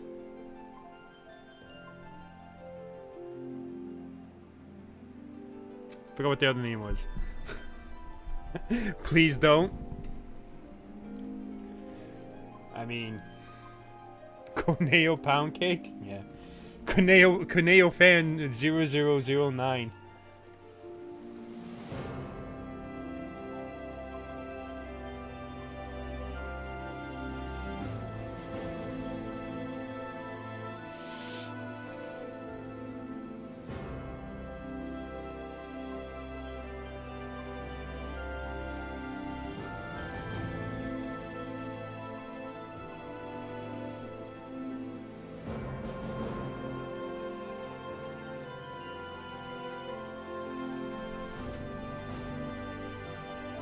Like, not joking, I think you should make your character, like, semi-serious at the very least. Is my name Serious Pound Cake? What are we doing here? My name's not Serious Pound Cake. It's Loony Pound Cake.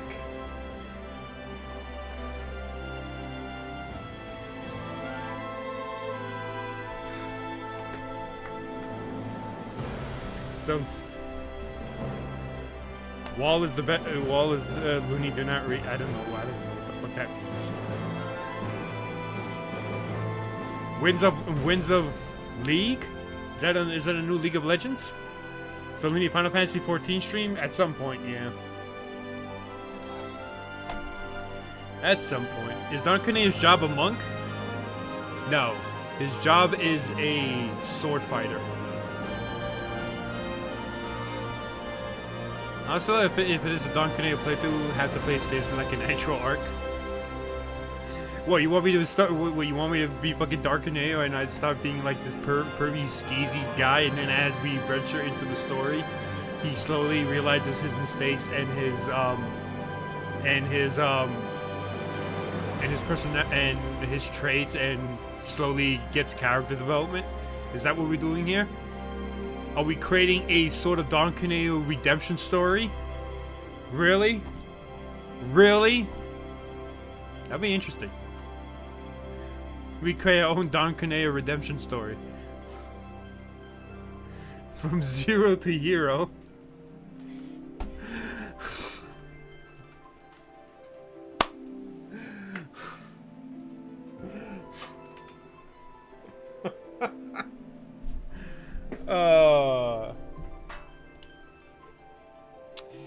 Oh man, that's wild.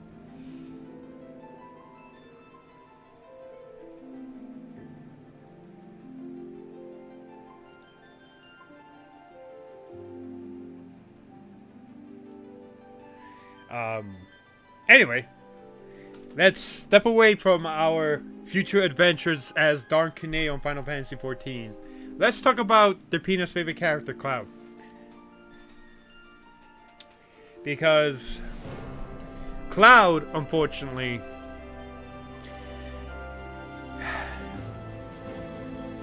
he goes through a lot. I'm not gonna lie. Cloud goes through a lot. And Cloud, his story, his life, it's a really, really sad life of hopes, dreams, and trying to be the best version of himself, because what he wants to do more than anything is eventually get Tifa to notice him. This is told in both Traces of Two Pasts and 2000 Guild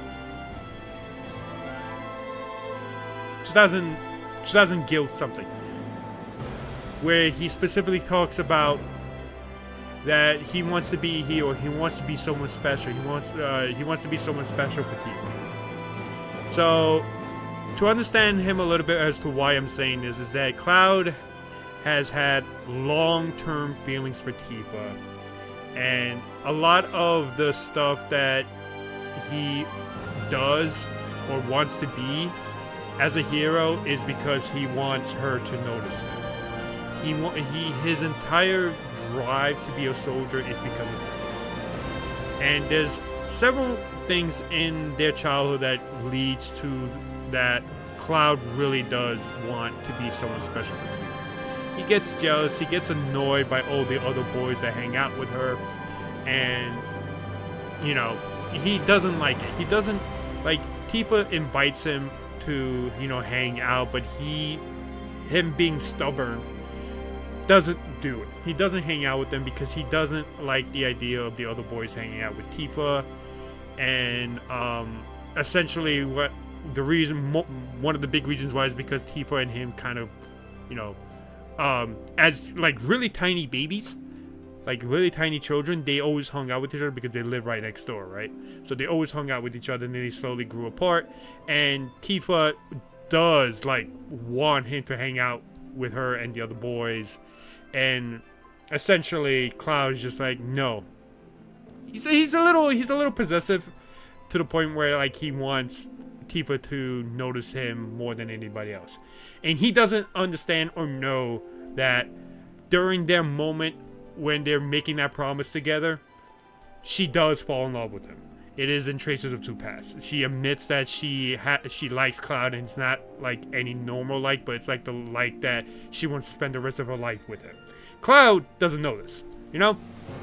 Cloud thinks that he has to be a hero, he has to be a soldier, he has to be someone special to be that hero for Tifa, to, you know, make sure he keeps that promise. We see it happen all the time, and we see it like in Rebirth, where literally in the first chapter you go up the water tower and he sits down and he directly looks at you know, Tifa's house, and he has that moment where he's just like, you know, he has that lack of confidence because the reality is that Cloud is thinking that he's Zack in that scenario, right? He's confusing Zack's memories with his, but it's at that moment that we see the actual Cloud. And you notice this because in that same scene, Cloud doesn't put down the Buster Sword like he normally does, like he does when he and Aerith are sitting on the water tower in chapter 12. That is the real Cloud. The real Cloud actually did go up to the water tower to look at Tifa's house, and his lack of confidence and the way he looks at Tifa's house is that, like, he failed to become that person that that she wanted him to be, or that she would notice him. Despite the fact that literally Tifa heard about 2 soldiers coming to Nibelheim, and she waited patiently to see if Cloud was one of the soldiers. When she sees that, he wasn't, she ran off. She was like, ran off. And then she asked Zack a bunch of times in Crisis Core about Cloud, But Cloud's main motivation to become a soldier, a hero like Sephiroth, is because of Tifa. That is in the story, that is in many other pieces of lore, like Trace of Two Paths and 2000 a Gil overwritten by Nojima. And, that's essentially why he becomes a soldier. The thing with Cloud, though, is that the reason why he doesn't actually wind up in soldier first instead of an infantryman is because he did pass the physical part of the test. But he couldn't handle the surgery to get injected with Mako because of his mental status during the process. He just wasn't compatible because he's lacking confidence. Cloud's the type of person who lacks confidence. He has the ability, but his mental state lacks confidence. And one of the things that happens on like his first couple days is that he gets scammed. He gets scammed, and that makes him lose confidence in his ability and how he wants to, to try to become a soldier. And a lot of it is his loss of confidence, and just I can feel that because I do at times lack confidence, and I feel like sometimes maybe I can't do anything that I try to strive for. So, but this goes into deeper because this is more so about Cloud's mentality throughout the game, throughout the story of Final Fantasy VII.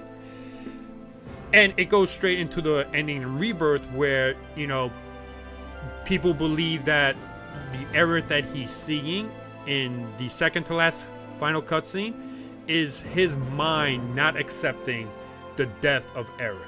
He thinks he saved her, but he more than likely didn't, right?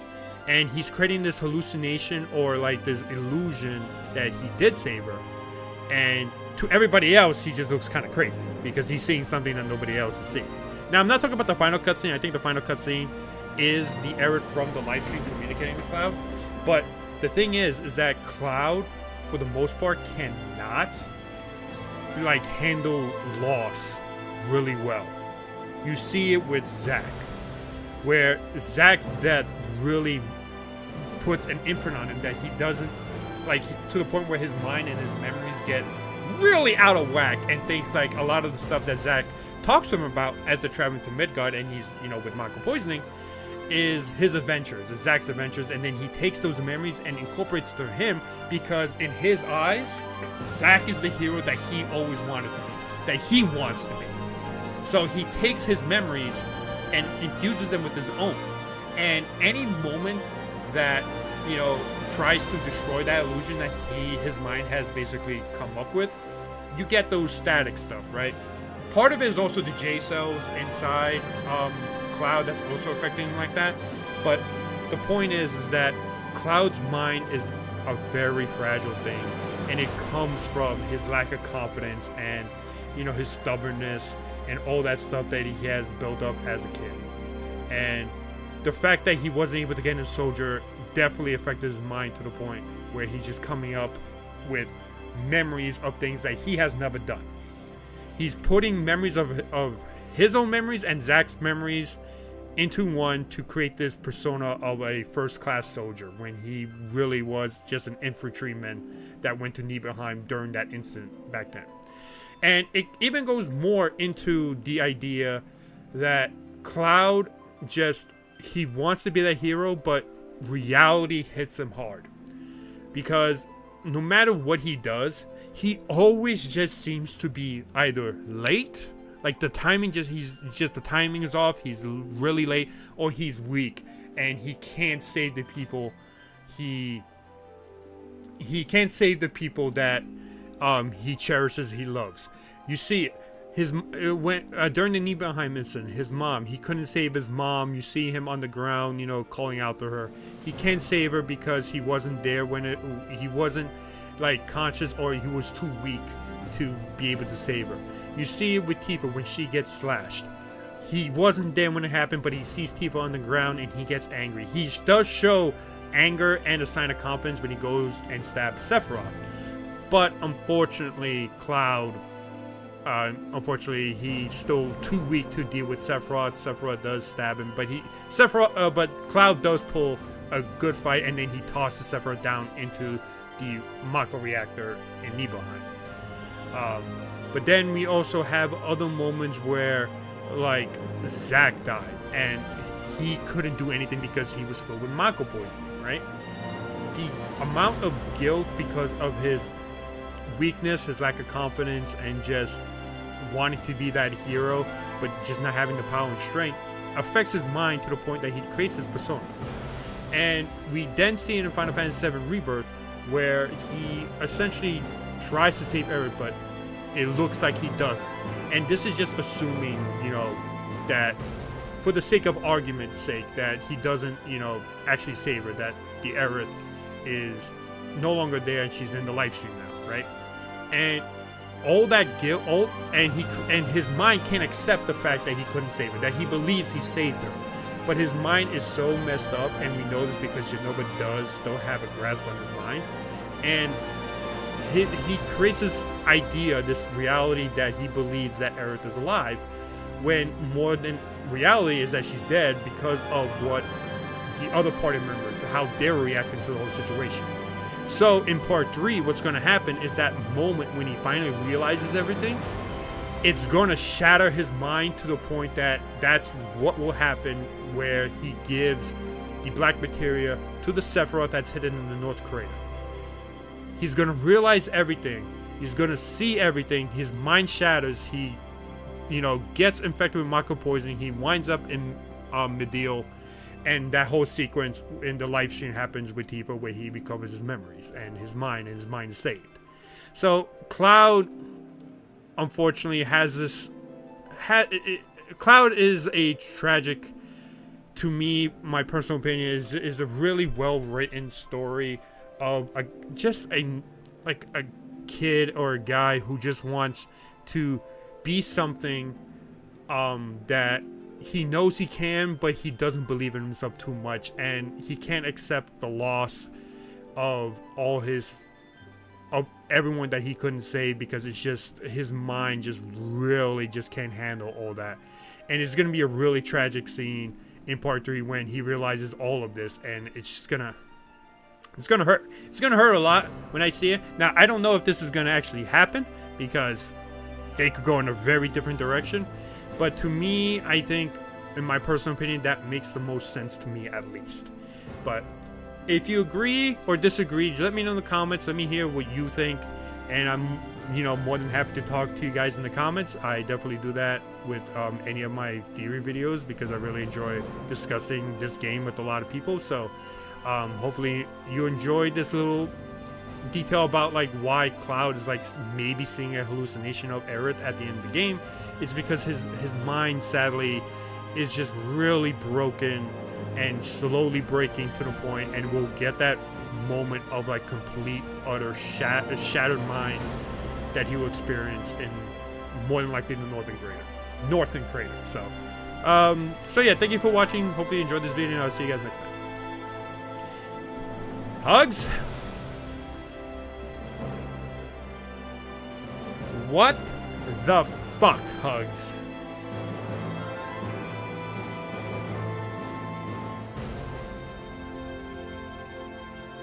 What the fuck? Don't buy into that? You're supposed to agree with me. What the fuck? Isn't this how this works? What the fuck, Hugs? You don't have to agree with me. How dare you? People are gonna watch this on YouTube. See, now I'm just gonna have to blur your comments. I'm just gonna have to blur them now. Leave me no choice. No. I implore people to. I highly implore people to disagree with me because I know I'm not always right, and I'm willing to have a discussion with people. Loony blackbar my comment. Hell yeah. But the only person that could save Cloud is Derpina. I think we all could agree on that. So Derpina, you're gonna have to get into the game and save Cloud. He also has a hero complex. Well, I wouldn't say Cloud is crazy, because there's a lot of damage happening to his mind from the Mako poisoning, from the J cells, the S cells that have been implanted in him because of Hojo.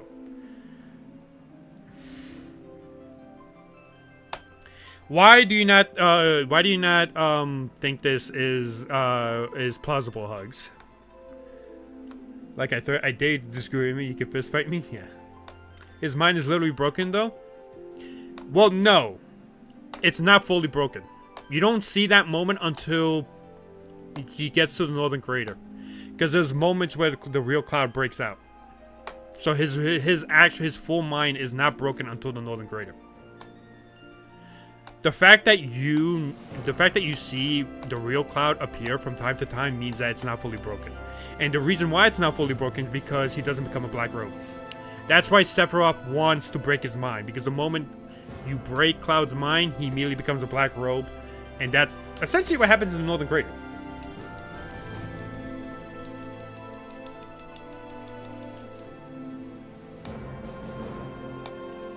Oh shit. No! Damn it.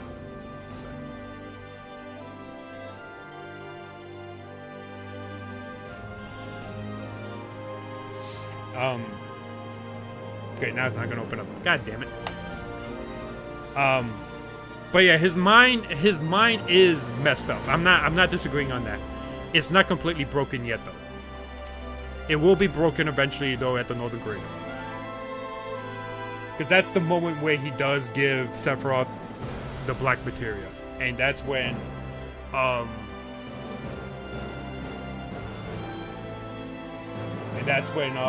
his mind completely shadows, and then he winds up in Medial with Mako poisoning and just in that wheelchair, just out of commission. That's the moment when his mind truly breaks. For the most part, in Remake and Rebirth, his mind hasn't been broken yet. And that is through the efforts of all the members of his party, Aerith, Tifa, Barrett, all that, because they're the ones who are keeping him, still leveled. Still, his mind isn't shattered yet. I wonder how many people would engage if you offered to fist fight anyone who disagrees. Almost everyone in the comments, because I can't fight. I think it's more because of the whispers. What do you mean in terms of what? Keeping him sane or shattering his memory or mind?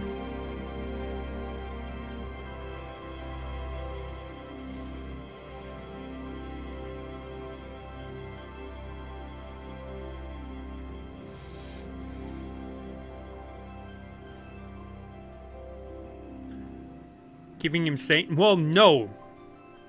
Because you don't see the whisper. They took us. No. They took Aerith's and Red 13's memories away. They took Red 13 and Aerith's memories away, not Cloud's. Because you don't actually see the whispers in Rebirth for a majority of the game. Not until you get to like the latter half of the game.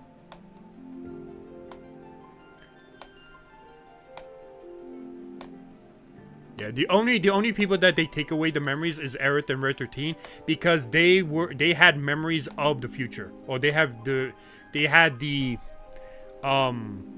foresight of the future. That's why those memories were taken away from them. The Whispers didn't want that, for whatever reason. Probably, I would not be surprised if they were controlled by Sephiroth.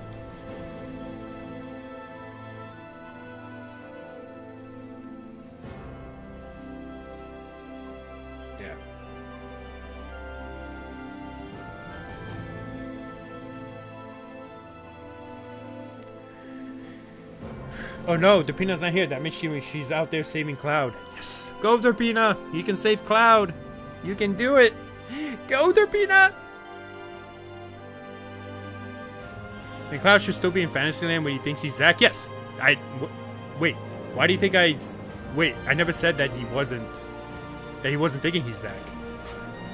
I never said that. Wait, what? No. What I'm saying is that his mind got even more worse with what happened with Aerith. To the point where he's seeing Aerith. When she's not really there. In that one cutscene. I mean, we can play the cutscene. We guys should play the cutscene. So I could just to show you, Matt, just which cutscene I'm referring to.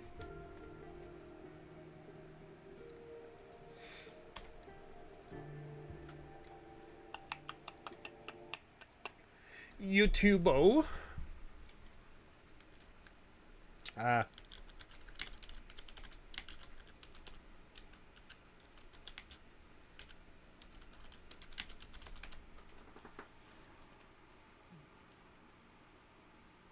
This it? No, that's not it. Where the fuck is I don't, not the whole fuck 21 hours? Holy shit. Wait, why is this 13? Final Fantasy cutscene. No.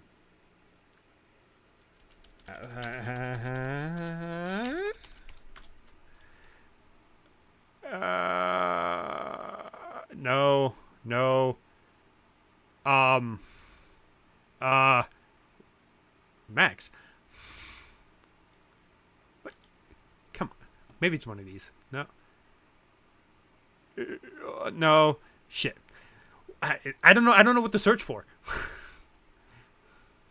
I don't know what to search for. Cutscene. Cutscene. Cloud sees Aerith. Maybe. No. Oh, come on. I can't find.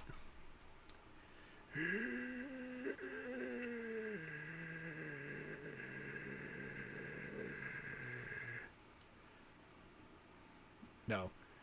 Okay. Cloud smiles? Damn it. I can't find this cutscene. Why is this cutscene so difficult to find?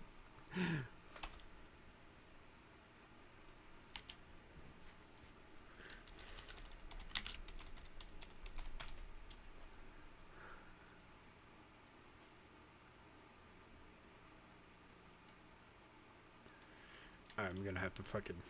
Alright.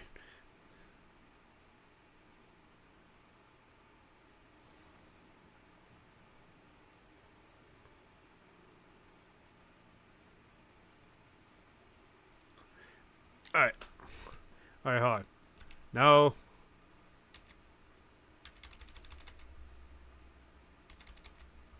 Oh, there's one other thing I need to add. Which is concerning this scene, but... Hold on. Okay, oh, here we go.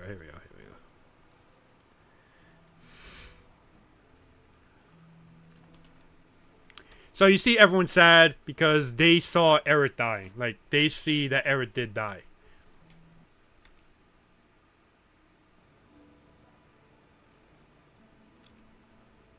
So this is supposed to be the lake where you know, Cloud, you know, drops Aerith down into, but we don't see it in the game. More than likely, what's going to happen is that in part 3, we're going to see glimpses of the reality of Cloud doing so.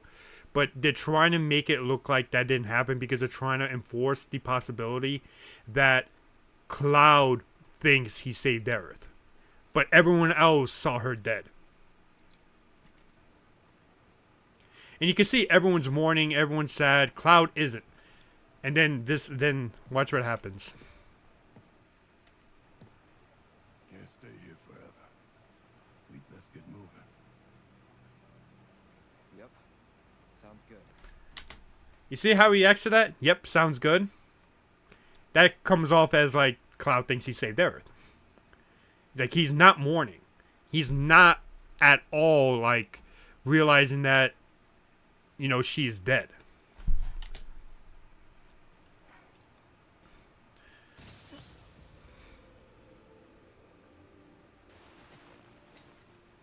Then this happens.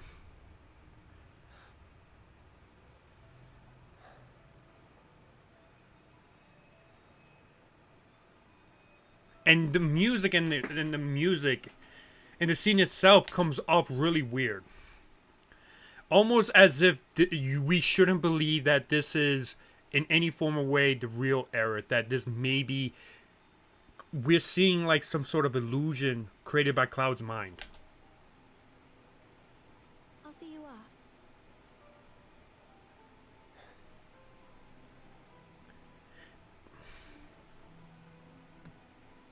And the entire party's looking at it and looking at the whole thing and him like, why is he acting like this? Aerith just died. Why isn't he like mourning?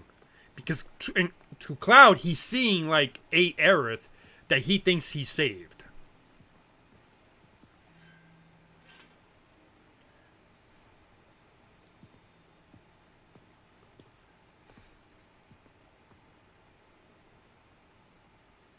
Tifa.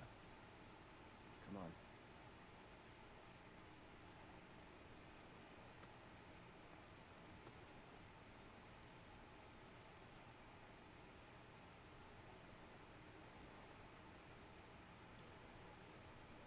And Tifa's seeing this and it's like, what is, like, she's seeing like Cloud possibly like seeing something that's there, and she's worried because this makes Cloud look kind of crazy.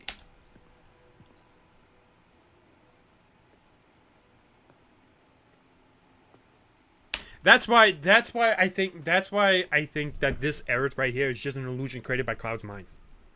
Anyway, Hugs responded, right?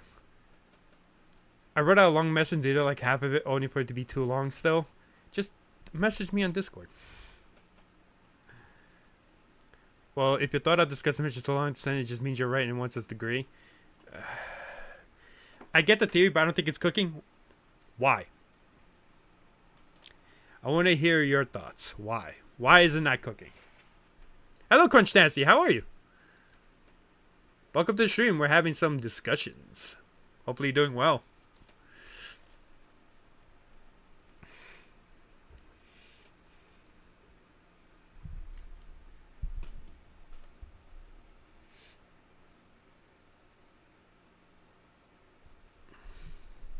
Just give me like an abbreviated version. Think he's just lying to himself? Well, yes, he is lying to himself.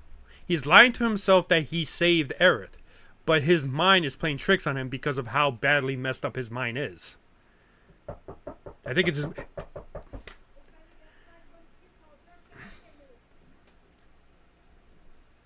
My fucking roommate.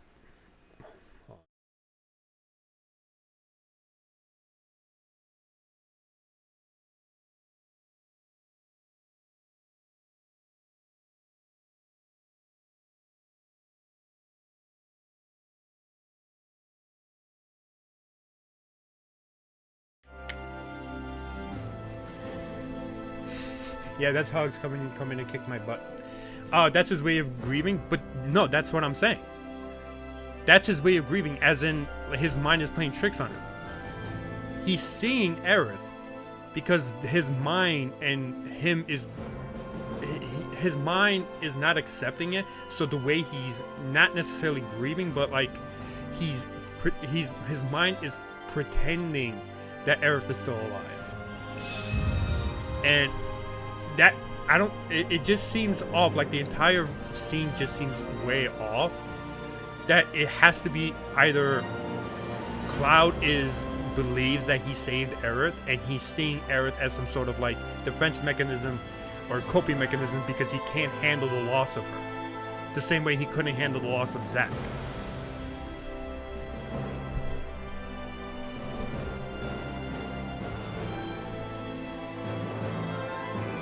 The message didn't send, so she's there in person.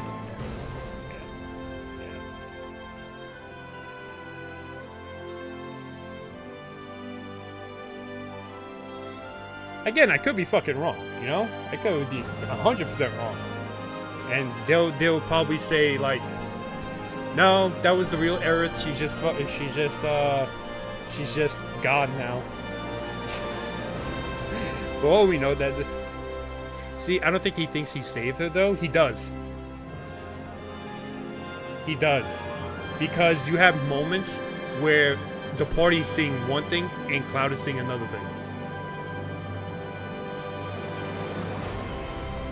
When you get into the fight with Genova Lightbringer, the other members have the limit breaks already at max. Cloud doesn't, because Cloud is the way Cloud's mind is working here is that he's trying or believing that he did save her, but his mind is creating this illusion, this hallucination, and it's even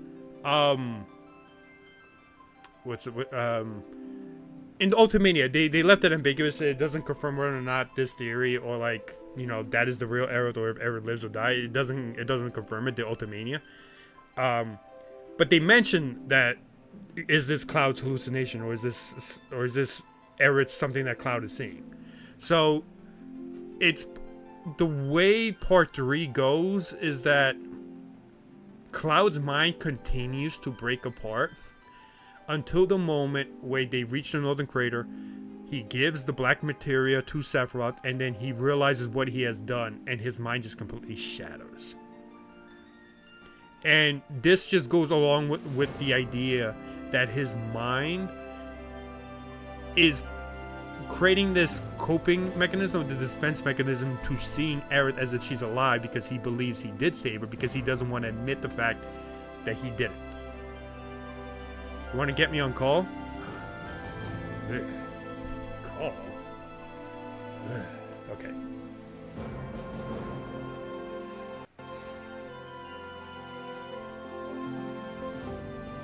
Oh, wait. Not this one. Sorry. 1 sec.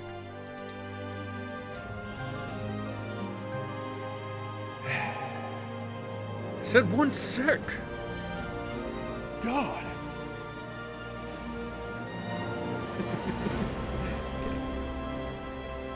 Why isn't it working?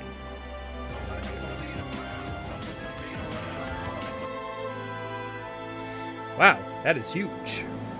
That's a huge ass fucking Kirby.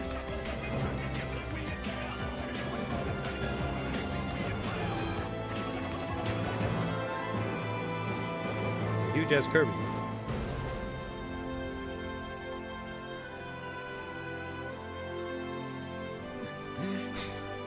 That's a huge ass Kirby. Hey, Brett Halo, thank you so much for the for the raid. Holy shit. And Lord Shiro, hello. Lurking, no problem. I was sure you went out before. It didn't, oopsie. It's fine.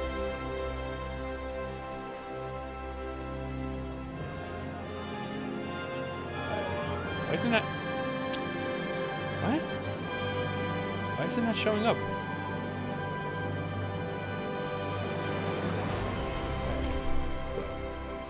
For some reason it didn't show up. I'm struggling to pull a treasure map like an idiot. Oh no. Oh no. I'm so sorry. It must have been terrible. Alright, hold on. That was hugs.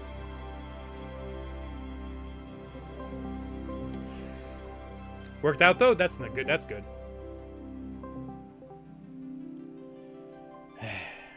Alright, let me have it. Tell me how much of an idiot I am. It's okay. Turn your music down like at least 20%, by the way. What? The music was fine. No, it's a little loud. What music? There's no music playing. The music was just like maybe 10% too loud. No, it was fine. This green bar tells me otherwise. Oh, it's popping in the free world.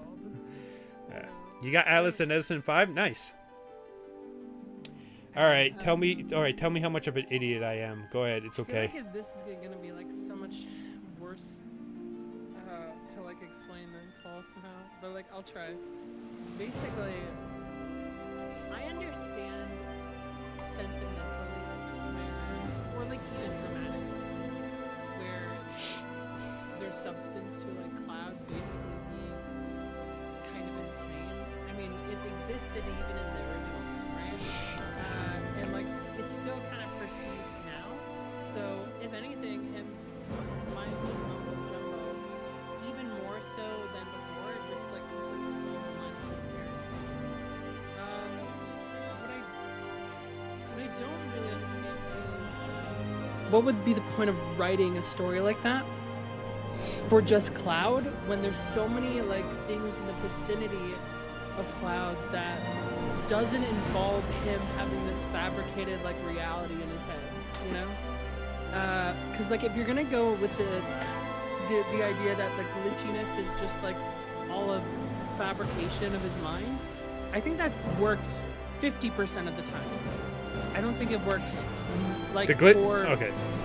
I don't think it like works for like everything that happens in the remake with everybody being involved in like the crossover to like the interdimensional multiverse stuff, right? From even like Aerith's backstory and more like content involving the other characters, I don't know why Final Fantasy VII wouldn't be even more so now about the unionization of all the characters now who are actually literally in place and like consistent with like his reality at the same time. The only thing that at the end of Rebirth has is that yes, Cloud sees things that other people don't, but he jumped way more dimensions. He jumped way more timey-wimey bullshit with Aerith, right? And because I see what was going on. So and because like he did that, like what would be the point of like a narrative plot line to have like that like swapping of like the materia and everything? Like it just doesn't really make sense aside from like maybe Aerith is manifesting themselves to be able to like talk with Cloud even for a moment or even on the other dimension because like he's more linked to it inherently, and even then that's probably going to be revealed in like the third game. So like that's kind of like how I see it. Like I understand it, but I don't think it really makes sense for the rest of the content, you know?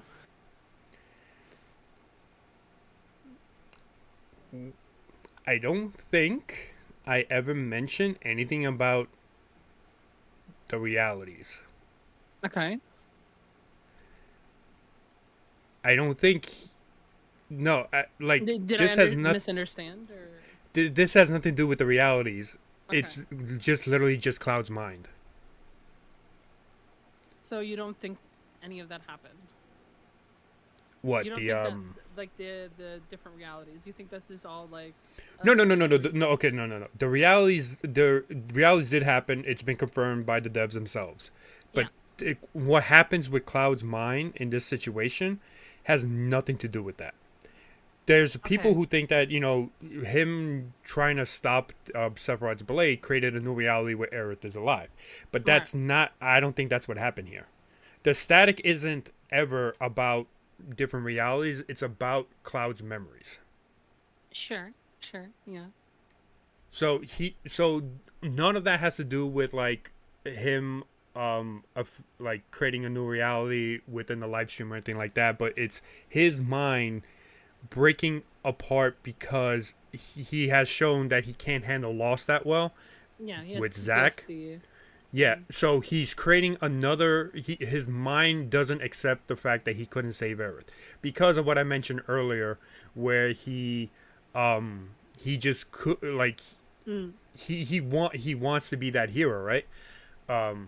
But he doesn't have he lacks the confidence and just doesn't become the hero, and that's how reality hits him, and then that's where at the end. Where he finally does become a hero because he does stop Sephiroth. And it's just his mind. This whole thing with Aerith isn't like this Aerith is from a different reality, or like his mind is seeing two different realities. It's possible that maybe his mind is somewhat merged with the realities because of the rift in the sky. That's what I think, yeah. But his mind is still creating this scene specifically is creating his mind is creating a illusion or hallucination that he's seeing Aerith, because he believes he saved her.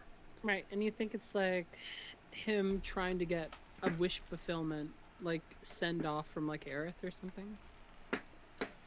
I think it's more so just his mind is creating creating a false memory that he believes is true, which is essentially that he saved Aerith, but that's not what happens. The static has always been about his memory, never about the different realities. The rift in the sky more than likely is that his mind is again getting messed up with the whole live stream stuff, and that's it, that his mind is seeing two different realities just based on the rift, but it's not Aerith. Aerith is something different that his mind is creating. The rift is the realities of the live stream come together, or whatever the live stream is fucking doing. I mean, like, again, like, I think, like, 50% of the time, like, well, I'm 50-50 on that, where it's, like, I acknowledge that Cloud already participates in, like, PTSD and his, like, mind being, like, basically a mumbly-jumbly thing, right? Yeah. So, like, I think it's plausible, right? But I also think, the reason why I think it's... Go ahead. Just, no, sorry, go ahead. You finish.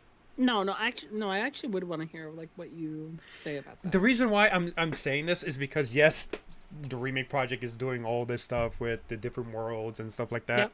Mm-hmm. But his mind has never really been about that. The different realities and world stuff is more so about everything else that's happening around Cloud. His memory and the static and all that stuff is still just about him and what he's seeing.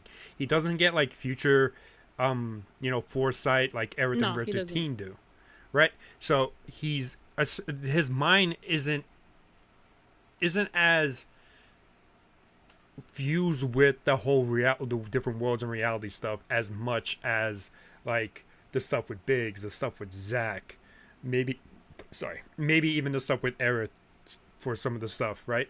Mm-hmm. It's literally just his mind, because the entire story has told us that, Cloud thinks he's Zack. He has Zack's memories. He thinks he's the first soldier, first class, and all that stuff.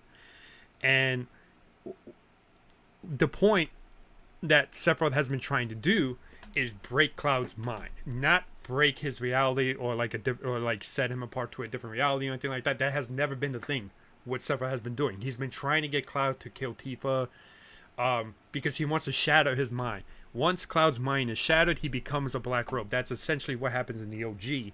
Yeah. And he does it and in Rebirth he's doing it more so. He's not doing it to create a different reality, because guess what? The moment Cloud and the party destroyed the Arbiters of Fate, they have already created those worlds. That's the moment that it happened. But anything to do with Cloud's mind has nothing to do with that. It just has to do with his mind and how badly it has PTSD, how badly Sephiroth is trying to control it because of the Genova cells in him, the Sephiroth cells in him, and the Mako poisoning and all that stuff. And all of this is essentially leading up to that point in part 3 where his mind shatters. He realizes what he's done. He realizes that he couldn't save Aerith. He couldn't save Zack. He gave the black materia to Sephiroth. Everything that he has done, like he killed those people. He almost killed Elena. All that stuff, he finally realizes what happened. His mind just shatters at that point. He becomes he just gets Mako poisoning. He falls into the live stream or Northern Crater or something, whatever. And then they find him in Medea where he's completely out of it. He's completely comatose. So like what, like this is like where I kind of like start to shift, because like I acknowledge that like that scene in particular could be like a psychological wish fulfillment for like Cloud, because like he has, he's creating illusions, but like I don't understand why a total fabrication on Cloud's part where he comatoses over like the acceptance of his grief would also like have the plot literally interject Zack into the mix and like an Aerith jumping in and out of portals mix, you know what I mean? Like, if anything, especially with like even the last scene to remake, which admittedly is like almost like a Cloud sensation, I still think like the idea is that like Cloud is, or even in general, that he is getting like the world is getting more mixed on like what is real and what is not. And like I understand that like his like whole PTSD plays into it, but I also think there's like a lot of more tangible like mechanics of its world that is like suggesting that like Cloud may just be seeing something that other people aren't seeing, just like the sky. Like what would be the point to have like Zack, you know, like actually be like a playable character and like be able to have like this talk with everybody else if like the reality is that it's like, oh, Cloud just couldn't get over grief, when really it's like it's almost gonna be like they're gonna merge together. There's like this soul link going on, right? And like you can say that like yes, Cloud is like embodying parts of Zack in like a way to like almost outlive it, which, you know, that's real even in reality. That happens even in like Persona 5. But like I still think like there's enough like shenanigans with like what actually is going on despite just Cloud that would interfere with just that plot line that you're describing. Does that make sense? I mean, yes. Like the whole thing with the realities and stuff like that is going to be it. I can't argue very much that it's not somewhat involved in this whole situation.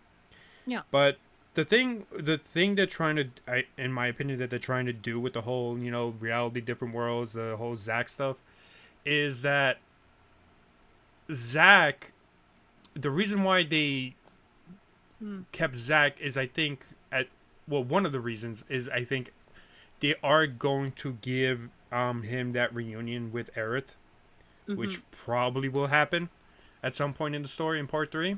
Yeah. But I think what's going to happen is essentially Zack. They mentioned that it's going to lead up to AC, and in AC Advent Children we see Aerith and Zack in the live stream. Yeah. It means that Zack more than likely is going to die. How he's going to die, it's probably going to wind up in some similar fashion to the way he dies in the original, which is, you know, gets shot up by a bunch of people. More than likely it's going to happen the same way, because that did happen to Biggs, that did happen to Wedge, where they died in a very similar fashion. We're like they're delaying fate. They're not like changing it necessarily. Yeah, it's going to happen with Zack. That's why I don't believe in this idea that Aerith is going to be in another world, another reality, or anything like that. Because what we've seen so far is that the person who moves to a different reality is that they don't die, they just get moved. I think like both cases. So here, let me actually clear something up. I think it's very possible that just Aerith is dead, right? But I don't think like what he's seeing is necessarily a fabrication either, because like we've already seen it even in the original game, where like characters take on like a manifested form where like they can almost interact with people. I mean that's even like the whole No Promises song that's like suggesting that they really will reunite in some way.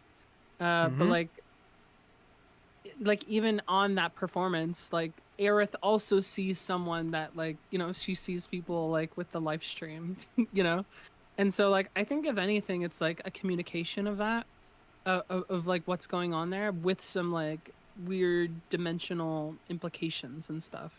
I don't think it's necessarily that Aerith is alive, but I do think that there's something there in regards to like Cloud having like an edge on whatever's going on because of the materia that he has, right? Well, one thing you have to realize is that these aren't multiverse things. These aren't realities. This is all the live stream. Right. It has nothing to do with like the multiverse. It's not a dimension. Well, it's not any of that. But I think like it might be possible that like the live stream like mixes with the dimensional stuff. They're mixing essentially from my other video. It's essentially the live streams is splitting up different branches, and those branches eventually either merge back into the live stream, which is what Sephiroth wants. And right now, what probably happened is that, like what Cloud is saying with the Rift and stuff, is that 2 of the branches, before they merged back into the live stream, connected outside of live stream and then went back into the live stream. Thus, he's able to see 2 different worlds inside that one big live stream, which is what we're playing through. So that's what happened. In the other branches, none of them ever merged before going back into live stream. But in this scenario, for some strange reason, 2 of those realities or those branches merged before going back into the live stream. Right. So yes, in that sense, yes, I agree, and that would, to me, at least explain why he's seeing the rift in the sky. The final cutscene, I do think that's Aerith, that she's communicating with Cloud from the live stream. It just makes sense because of the way Nanaki is able to sense her, which Red 13 is able to like have some sort, like very minor like senses to the live stream. That I believe is that. Yeah, I think like Cloud like has like a very profound fatal weird window into the live stream that other people aren't getting right now, you know? Like that's kind of how I feel about it.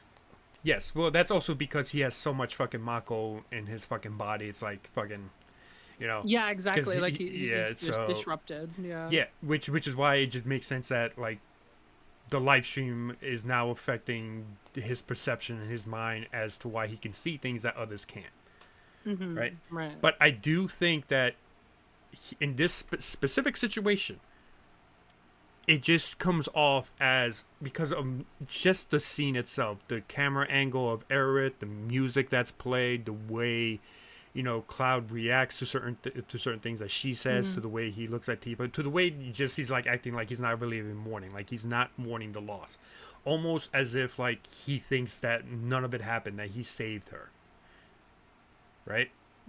Yeah, and I mean, like, it literally could just be his mind playing tricks on him to prevent him from falling deeper into that guilt, that despair that would completely shatter him. It's the same way because... sorry, one final thing, just the same way he tries to not accept Zack's death. Go ahead. Right.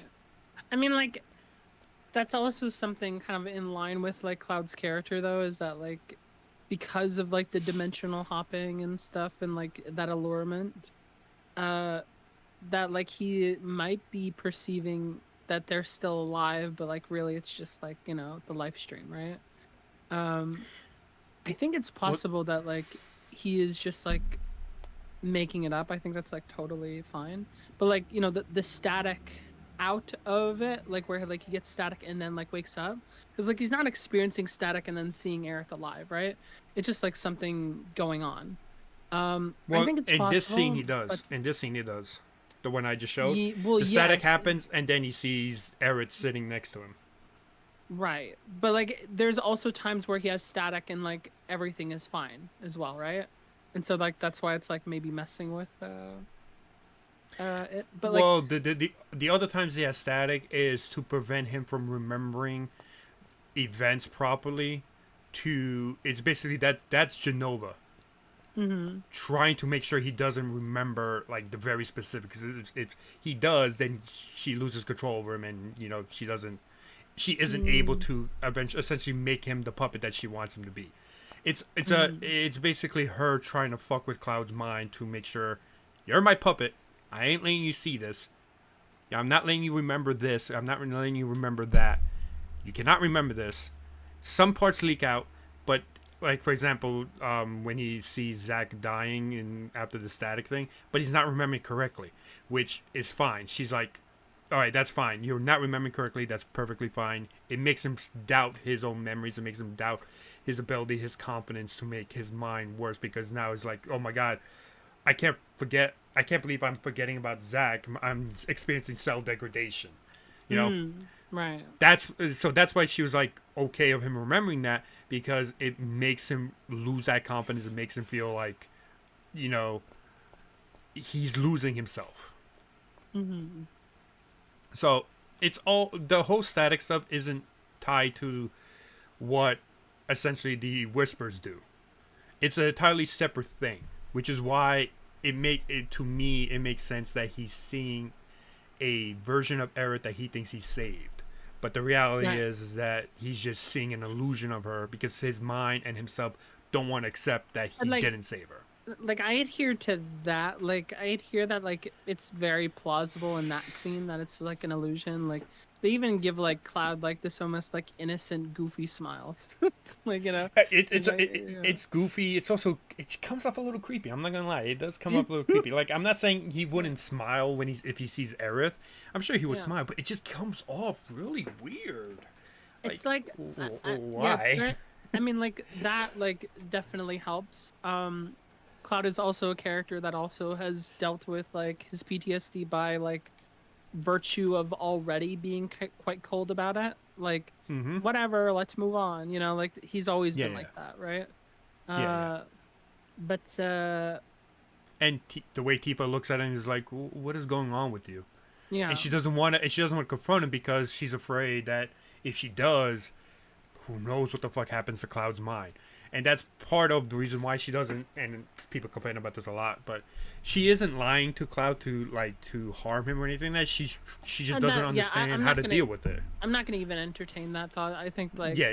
it's a lot more dumb. complicated, and Yeah, even if like it's- it is to a detriment to some degree, which I don't think it is necessarily. Mm-hmm. Like, you have to understand where Tifa's coming from. You can't just think about Yeah. where Cloud is coming from. I'm sorry. Exactly. Yeah, not gonna I mean, entertain yeah, that. that's essentially it.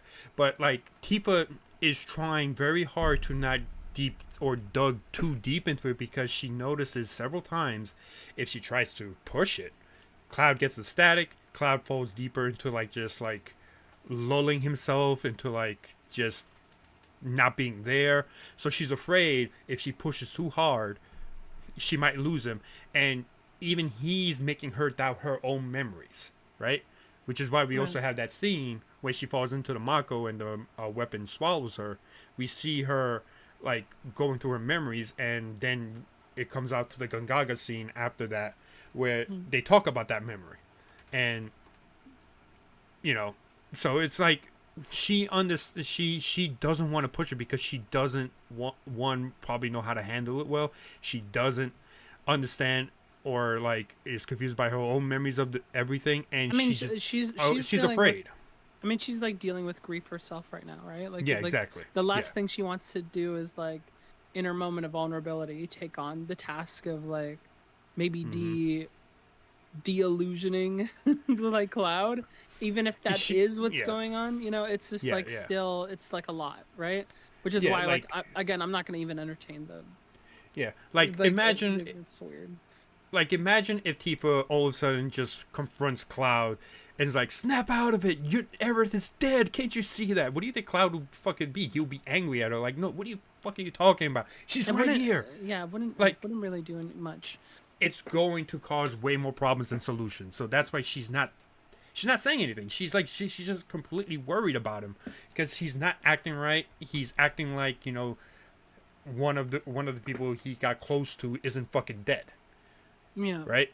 So it's like, Alright. that's why I think it has nothing to do with like the reality stuff. It has everything to do with just his mind seeing things. The rift is the reality stuff, where possibly two branches merged before going back into the live stream, or to the OG world, or the world that we would travel in. I guess is the best. I keep saying the live stream, but like that could mean a lot of different things. But like the world that they travel in. It's And like, because live of streams, that- like, very general, yeah.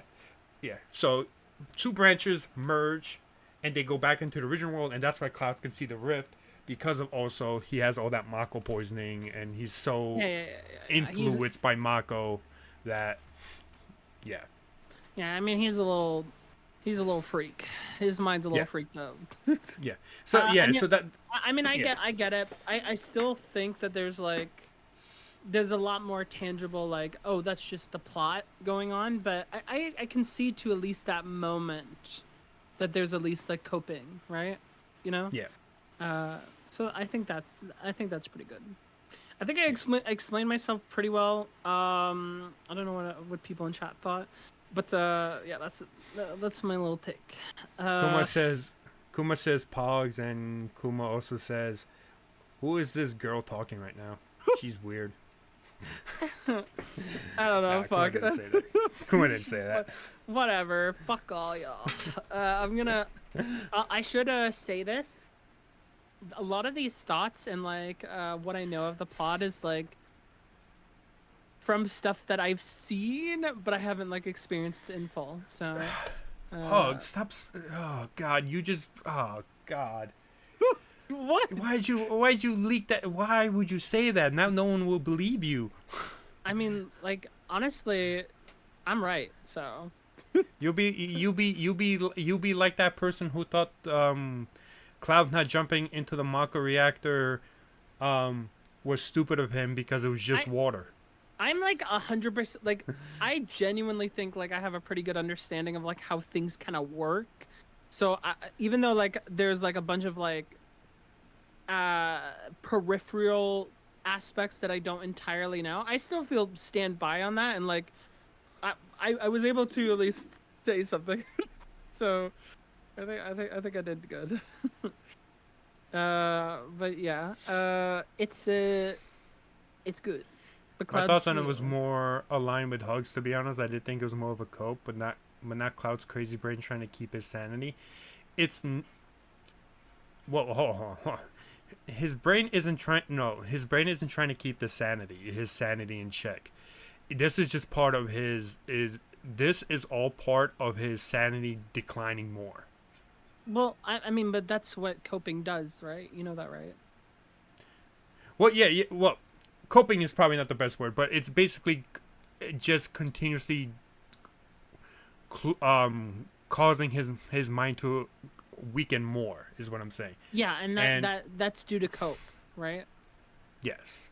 Because some people like misunderstand what the word. I think it's good to say this, that cope doesn't mean healthy. That's not really what it means. In psychology, when more people cope, the worse off they are.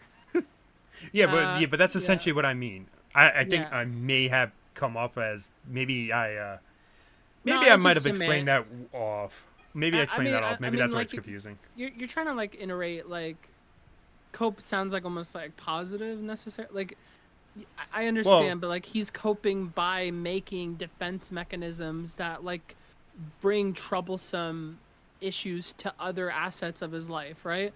Whether it's like good or not in the long run is irrelevant. It's like cope is to basically protect the individual from whatever trauma has just gone on. Yeah, and like essentially, like split personalities, they're still alive, delusions, like that's where those can come from, right? Yeah, that's what I think. That's just what I think Cloud himself, not necessarily his mind, but Cloud himself is trying to do, and his mind is just creating this illusion that Aerith is still alive. I think in that moment, I think in that moment, I think it's possible. Yeah. Yes, in the final cutscene where we see her walking around the airplane and stuff like that, the tiny Bronco, that's all Aerith communicating with Cloud through the live stream. Yeah, it's also very possible that like Cloud is talking to an alternative Aerith. I think it is, but like it's not like really as concrete. I think if anything, Rebirth wants you to be like confused. Well, I mean, they literally said that in the Ultimania. They were like, is Aerith alive? Is she dead? Is she a hallucination? Is she an illusion? And it's like, they want to keep it ambiguous. They don't want to actually confirm anything. But I will say this thing about that, about there being another Aerith. I mentioned before. But the thing is that if a character dies, a character doesn't move to different realities when they die. With Zack and Biggs, what happens is that the Whisper saved them for a temporary moment and move them to a different world. But they still, but they don't. But they're not actually dead yet. It's only when they're in that reality that they actually die. Because then that reality gets destroyed, meaning it goes back into either the light stream or just gets destroyed, whatever the fuck that means. I'm not sure what they mean by destroyed. But there's never an instance where there's more than one Zack or more than one Biggs in another reality. Because it's not multiverse. It's not like what the MCU is doing, where there's like a Doctor Strange in one world and a Doctor Strange in another. That's not what's happening here. It's all one timeline. It's just the live stream is creating different realities, different worlds that all still connect, but they're in like a Well, yeah, separate that's like butterfly, like I don't separate know. plane of existence in the same universe. I'm gonna stop myself. I was gonna say butterfly effect, but I at least like understand the The butterfly effect. concept. Yeah. Yeah. I understand. Like, is it like the butterfly effect?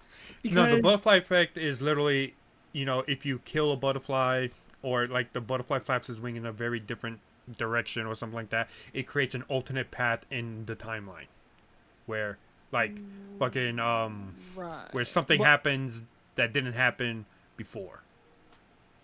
right. I mean, but like it makes like split like alternative stuff, which is like why in remake you actually end up seeing the events of the original game, though, right?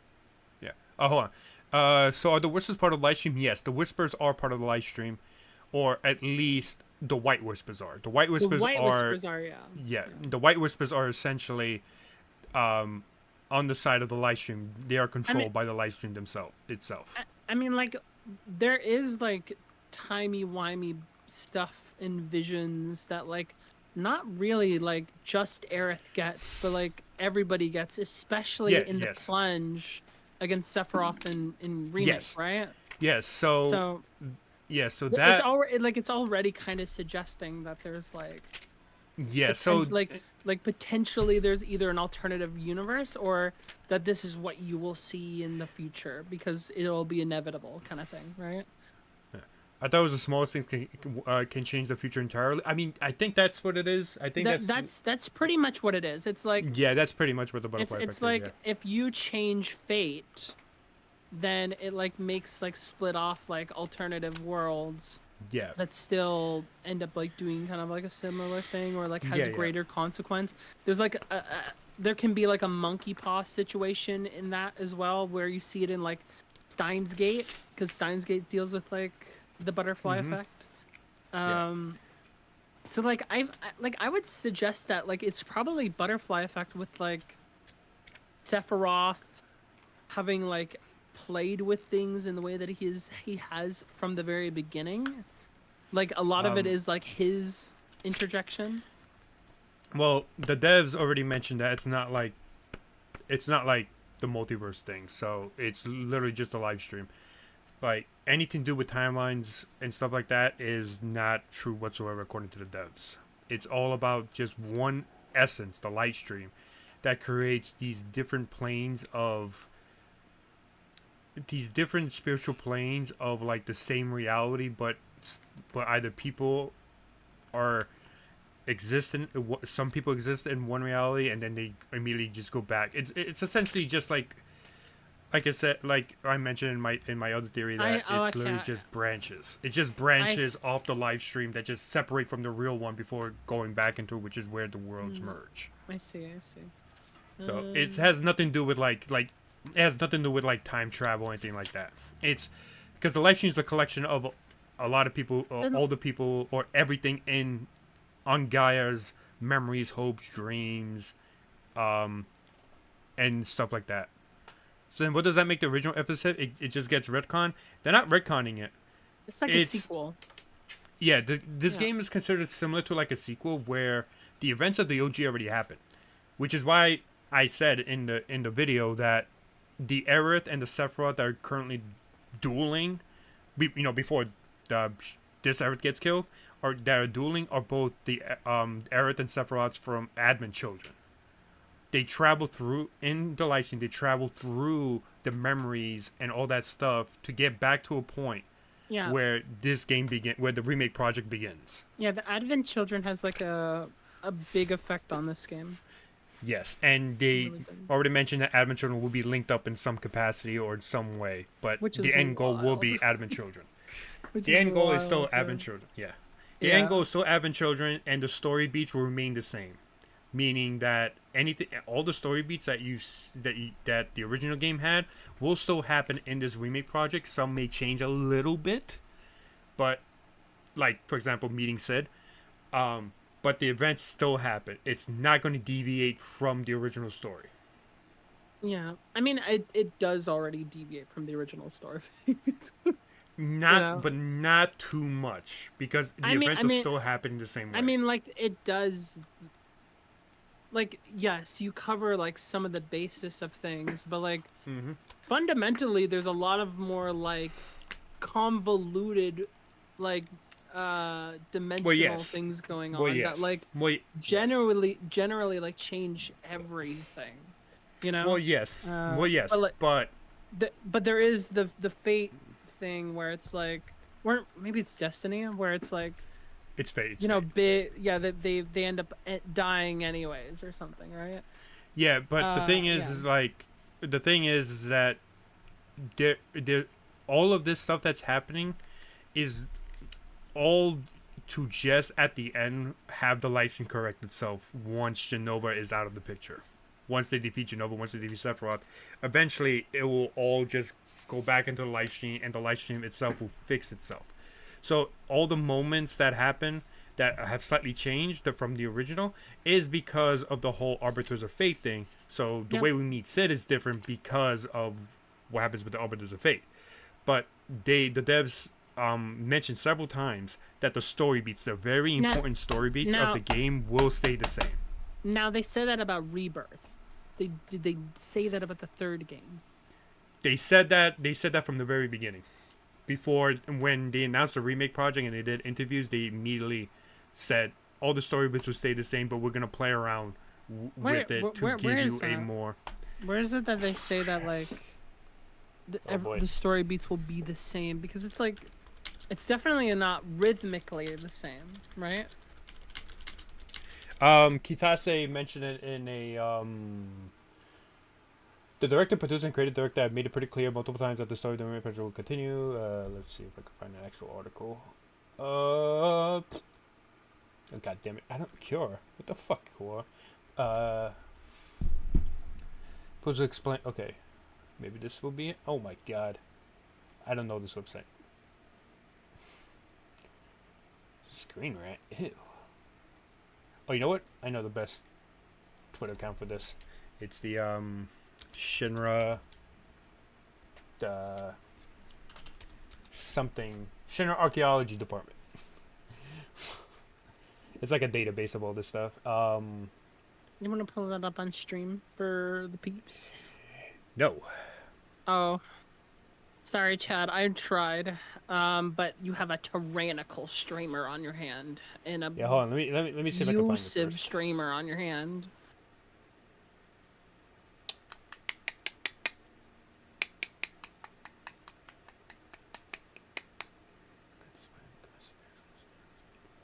Honestly, Chad, you should riot.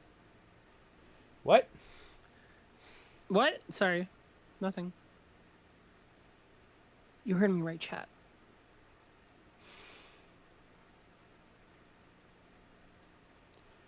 He does mention that the story ending won't be known until it's actually finished. There you go. Okay. Yeah, Assuming, okay. well, no, that's from a different thing. He said. Well, then that's two contradictory statements, then, right? If we hold don't on. know, if it's going to follow the same beats, then that means that we would know what the ending is. So Oh, here we go. This is what he says in the new recent ultimatum that just came out. okay. Here we go. He says, it's not a direct quote because they can't do direct quotes because of Square Enix's bitchy copyright stuff. Yeah, true. Final Fantasy VII Rebirth producer Kitase says that there may be some who expected Cloud breaking the barrier of fate in remake to also alter what befalls Aerith. However, he says the concept behind the remake project is to generally adhere to the story of the original game. Generally adhere to the story of the original game. Generally, and he did not specify the entire project. Like, you can say that like 90, maybe even 70% of the game adheres to a similar vision of the original, with like a lot of altercations even then. But that does not really mean that the ending is not going to be different, right? That doesn't even mean like the rebirth in itself is going to be the same. If anything, those will fundamentally change. Otherwise, like I wouldn't understand why they would go in this direction. Especially with like the meta narrative angle. Like that meta narrative angle is insane to think about. The game does not heavily deviate from the original and will procure you the same feelings as the original. The mid-goal we made in Final Fantasy VII Remake was a result of trying to make it satisfying for fans of the original. In the same way, Final Fantasy VII Rebirth will not break the image of the original so dear to fans, and to that end, it's a quite massive game. It is big. It's big. Some of you wondering 3 games will be... Oh no, that's fucking just the size of the game. But they basically saying that, like, the story... They're saying in a very, you know... They're not giving you, like, a really definitive answer. Because, you know, they want to, like, in some form or way keep you surprised and suspense, which is what a remake project should be. Yeah, exactly. But that's the general part, right? Like, that's why you end up going to, like, the golden saucer still. And, like, some of the same areas over and over again. I don't think it's, like, them revealing their entire hand. You know what I mean? Yes. But I don't think that's what that means. But they still plan on doing it for the story of Final Fantasy VII. Yes, and it works because they're playing with like the Defiance of Fate thing, but I don't think that means that I think Aerith remains dead, and we actually had a conversation about that like Aerith will, I think like it's possible Aerith could live. That's what I'll say, but Aerith, even if Aerith does live, she does not live for long. That is the only way that I will accept that Aerith lives, is that she basically sacrifices herself again. That's the only thing I can think of. But regardless, I personally don't think that should be how they go about it. I mean, like that's the only one. Like what they're going to do is that they are going to have Aerith playable. They're going to have Aerith playable in some form of way, similar to maybe how Zack is, or maybe similar to how like she appeared in the final battle with Cloud, in that she'll join you in certain fights, and maybe like, which goes on with the idea about Cloud's mind breaking, is that you do adventure with her, but the only person who sees her is Cloud. Yeah, I mean, like I understand that like Cloud will have like an important effect, but I don't think it'll just be that.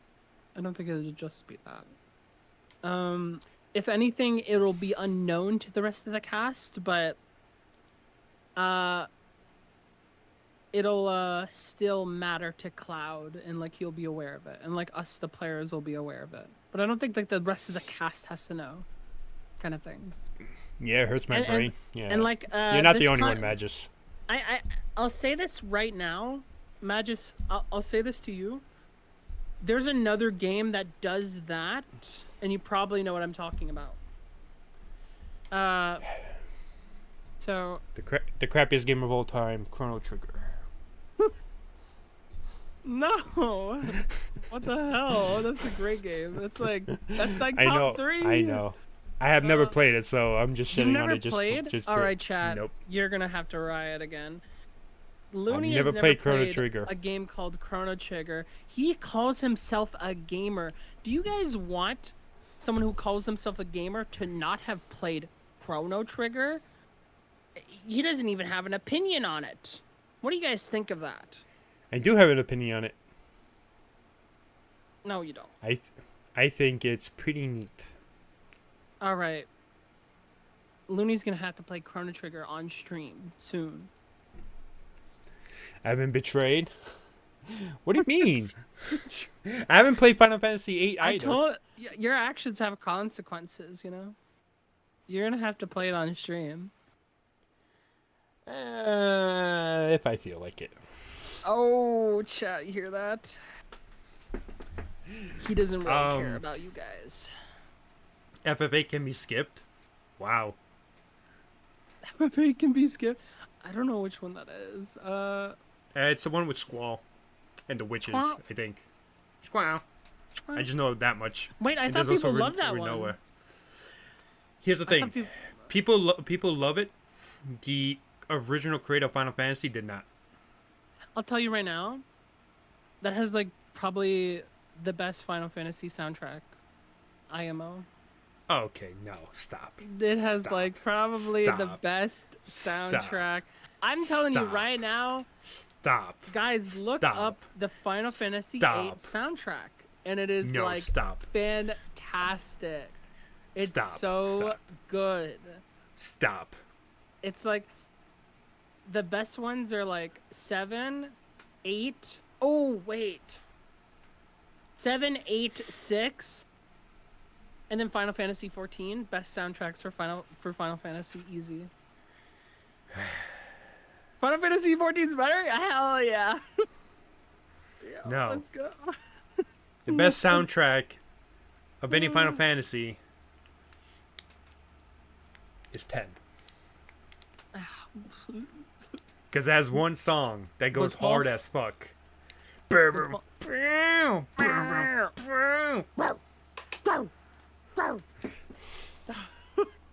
I mean, okay, listen. 10s is really good. Like, all like Final Fantasy soundtracks are good, but 6 is better, probably. I would say. 6 probably Jet's has battle a better... theme? No. It's the Blitzball theme you hear. No, it's Xanakin something. It's like the Blitzball theme you hear when Xanakin, in the very beginning of the game, when Xanakin falls to sin. Is that Jet's battle theme? I don't think it is. Hold on.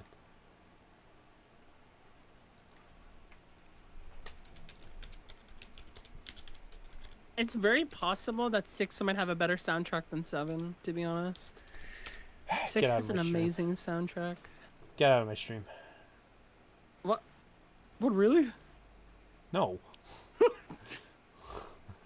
Is this it? Nope. Well, no. Okay. Not that one. Okay, Where but the fuck is it? 14... Okay, 14, Shadowbringers, Endwalker OST, banger. That shit, fucking No. great.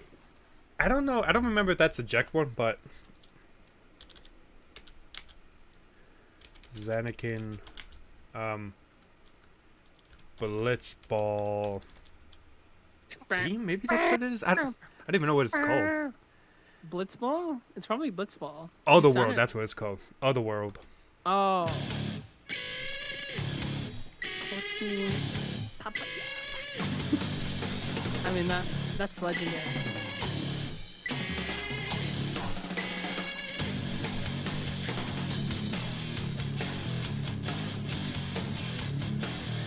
Alright, I gotta stop because that's copyrighted music. It is. Which is so annoying because like 90% of the soundtrack will be like fine on like Twitch, and then suddenly they'll be like, "Ooh, hold on, you played 15 seconds too long," and then like they'll copyright you. And it's like, what the fuck? It's on YouTube too. Yeah, that's the song that plays when you I fight know. Eject.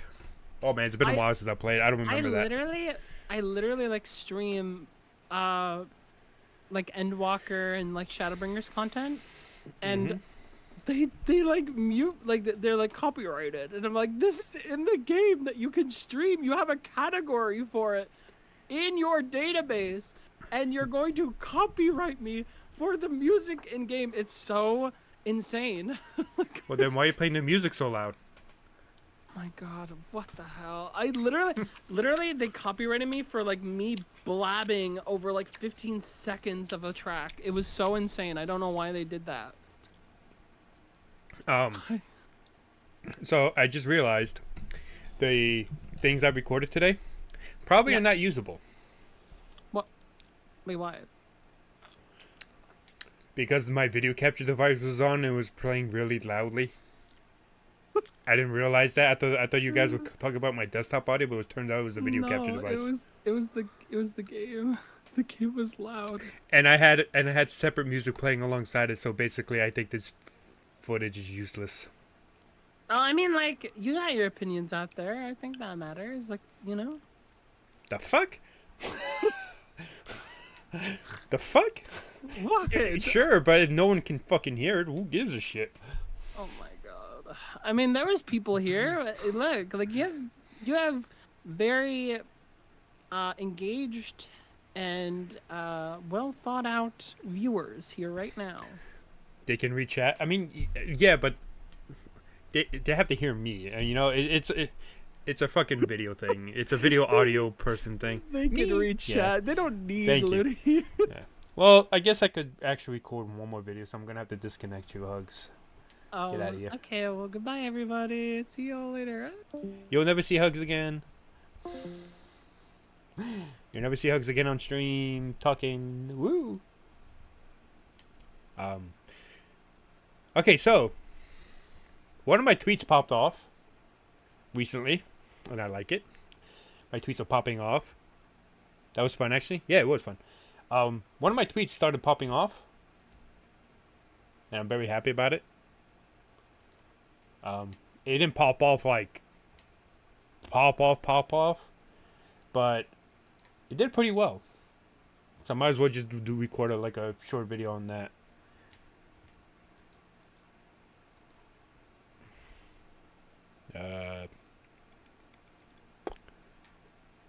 This is my tweet. Currently, it's at 335 likes, 84 bookmarks, 39 reposts, 13 comments. Hell yeah, this tweet popped the fuck off, man. It's a theory about the weapons in Rebirth. So that's Tifa. Tifa's amazing. God damn. Is that really how much I wrote? Ooh. Well, at least this is giving me that, at least this is giving me the satisfaction that I don't feel as bad as giving Elon money. Oh, it is a theory. It's nothing confirmed. Oh, a game theory? No. I can't say that. If I say that, I might get sued by MatPat.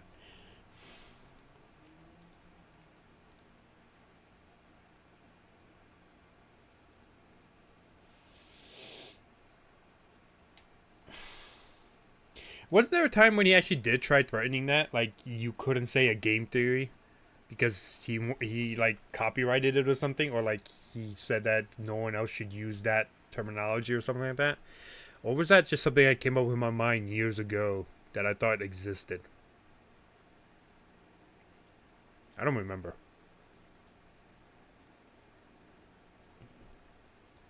Okay, anyway. I'm going to talk about that. Might as well have that video. I have no idea. I don't know MatPat lore. I think someone tried to do that. Oh, I see. Maybe that's what it was.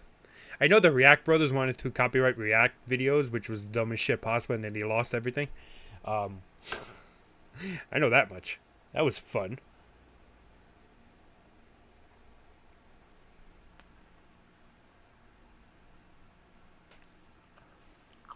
Okay. So.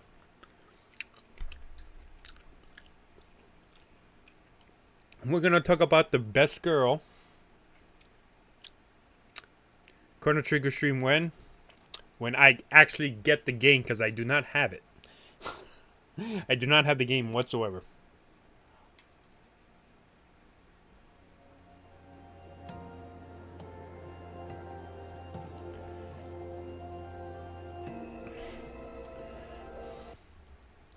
Chrono Trigger stream when? No, I'm punishing everybody because nobody came to my Final Fantasy VII Rebirth streams after the first couple of days. I'm punishing him. No, I'm just fucking. I don't know when. I need to get the game first. I need to get the game first before I even play it. You guys don't want to talk about. You guys don't want me. You guys don't want to hang out when I'm playing Final Fantasy Rebirth. Fine. I won't play Final Fantasy 14, Chrono Trigger, or whatever game you love. No, I'm just fucking. I would never do that.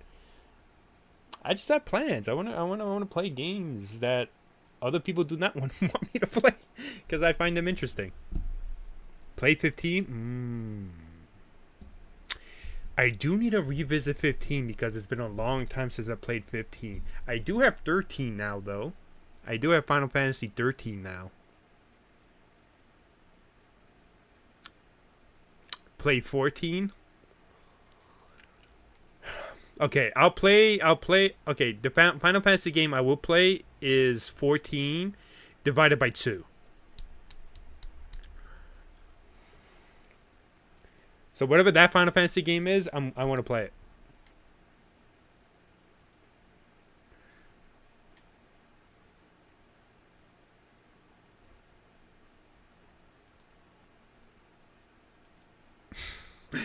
Bless. Literally, who's gonna play every game I don't want for the rest of my fucking life? It's over. That's not true. I played a game you wanted me to play once. I can't think of it at the top of my head, but I'm sure I did.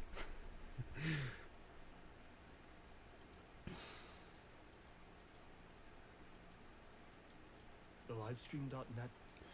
Oh, that's right. I also want to watch this. Yeah, it's fine. I'll watch it on my own then. You played Undertale? That is right. I did. See? Look at that. See? Everyone gets one. Everyone gets one.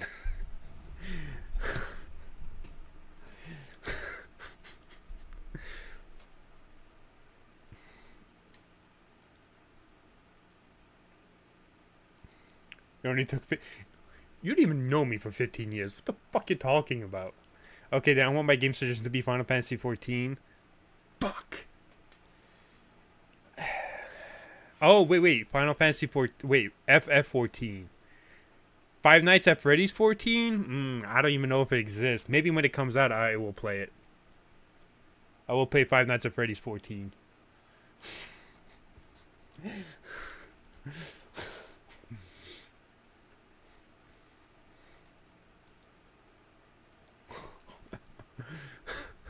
A Realm Reborn. That's FNAF, you fool.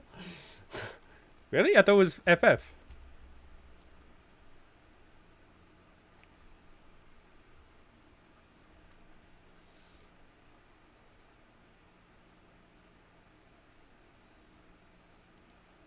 You're such a fraud. You just said 5 Freddy's. I said 5 Nights at Freddy's. What? 5 Freddy's. That's not FNAF. 5 Nights at Freddy's. There's an FF in there. Can't you see that?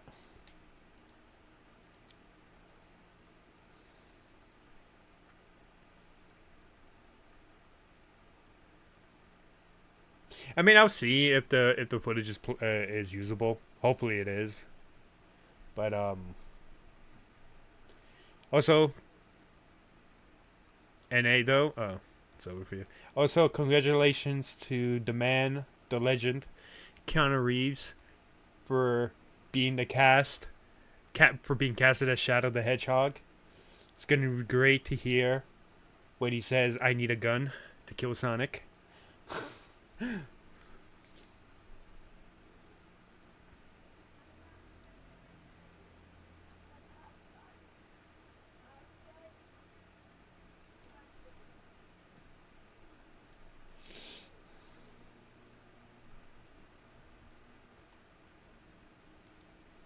Wait, for reals? Yes.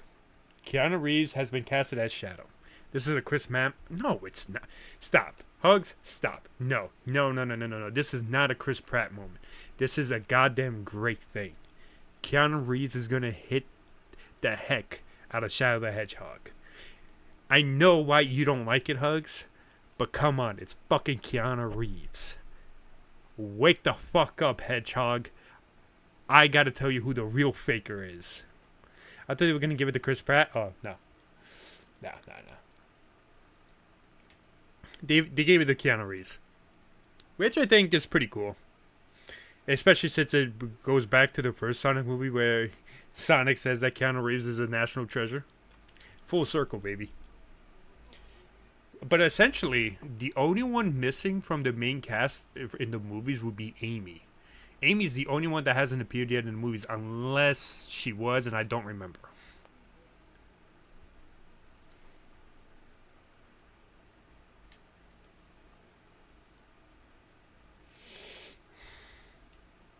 Was Amy in the movies? No, right?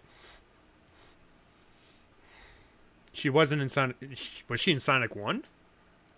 I don't remember her being in Sonic 1. You had a huge crush on Amy as a kid? You goddamn furry.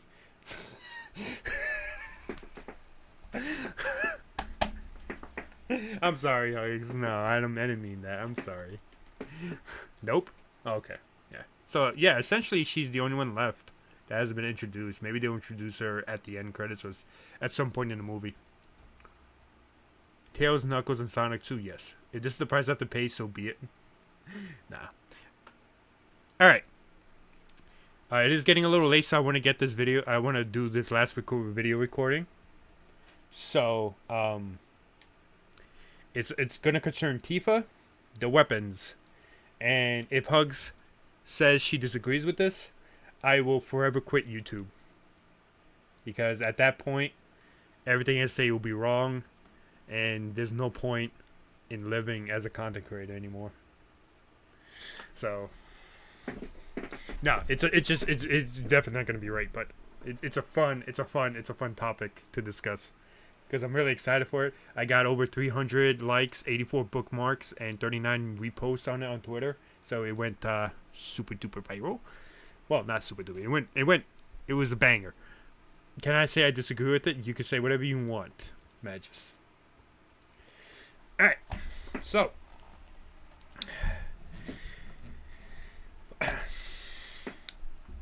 How do I begin this? Okay. One of my favorite moments from Final Fantasy VII Rebirth was the entire Gongaga chapter of Rebirth because it showcased something that I thought was really interesting and gave us more depth into not only the weapons that we see in the Mako reactors, but possibly also Tifa's role in the upcoming Part 3 that the scenes itself played a very, very close resemblance to a certain event that happens in Part 3, which is one of the more exciting moments that I cannot wait for Part 3, which is the live stream sequence. And in Rebirth, we got a small preview of it. So when Cloud is going apeshit because of all the Mako he's exposed to the Mako reactor, and Sephiroth, telling him, "Look, that Tifa over there is fake. Kill her. Kill her, Cloud. She's fake. Come on, kill her, buddy. Come on." And then he goes and slashes her because Sephiroth's, he's just overpowering his emotions, his mind, and he attacks Tifa.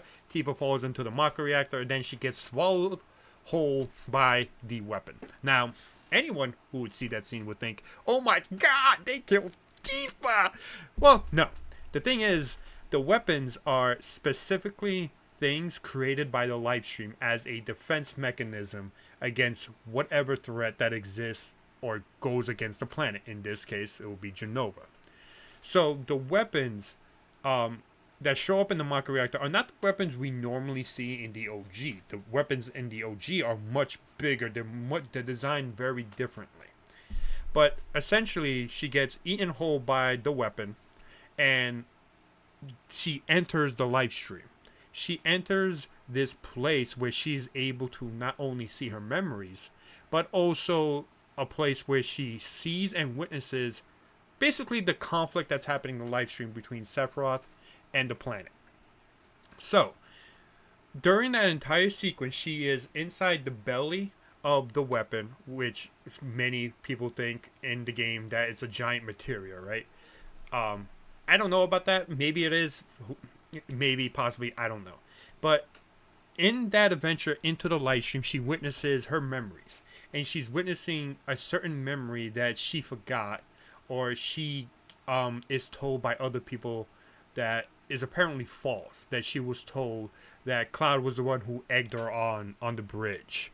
Turns out, Cloud was there trying to get her back. He was trying to protect her. He was trying to, make sure she doesn't go too far and that she hurts herself. And then what we know from the OG, she falls, the bridge collapses, she falls, Cloud goes, grabs her, but he's unable to grab her, and they both fall and they get injured. Tifa loses her memory of the entire incident. So the memory that she sees in that entire sequence is the memory of that scenario, and she realizes that Cloud was not egging her on like the other boys told her, or other members of Nibelheim told her, but Cloud was there to make sure that she is safe, to be there for her. And we see her realizing this and see her telling Cloud this after the whole sequence, and she's, coughed back up by the weapon, and they have a moment together and they talk, and she tells him that she knows what exactly happened. So, this is important because Tifa essentially is going to be the person who puts together Cloud's mind and finds the real Cloud. That's what happens in the OG, and more than likely will happen in Part 3, since it's one of the big story beats that happen.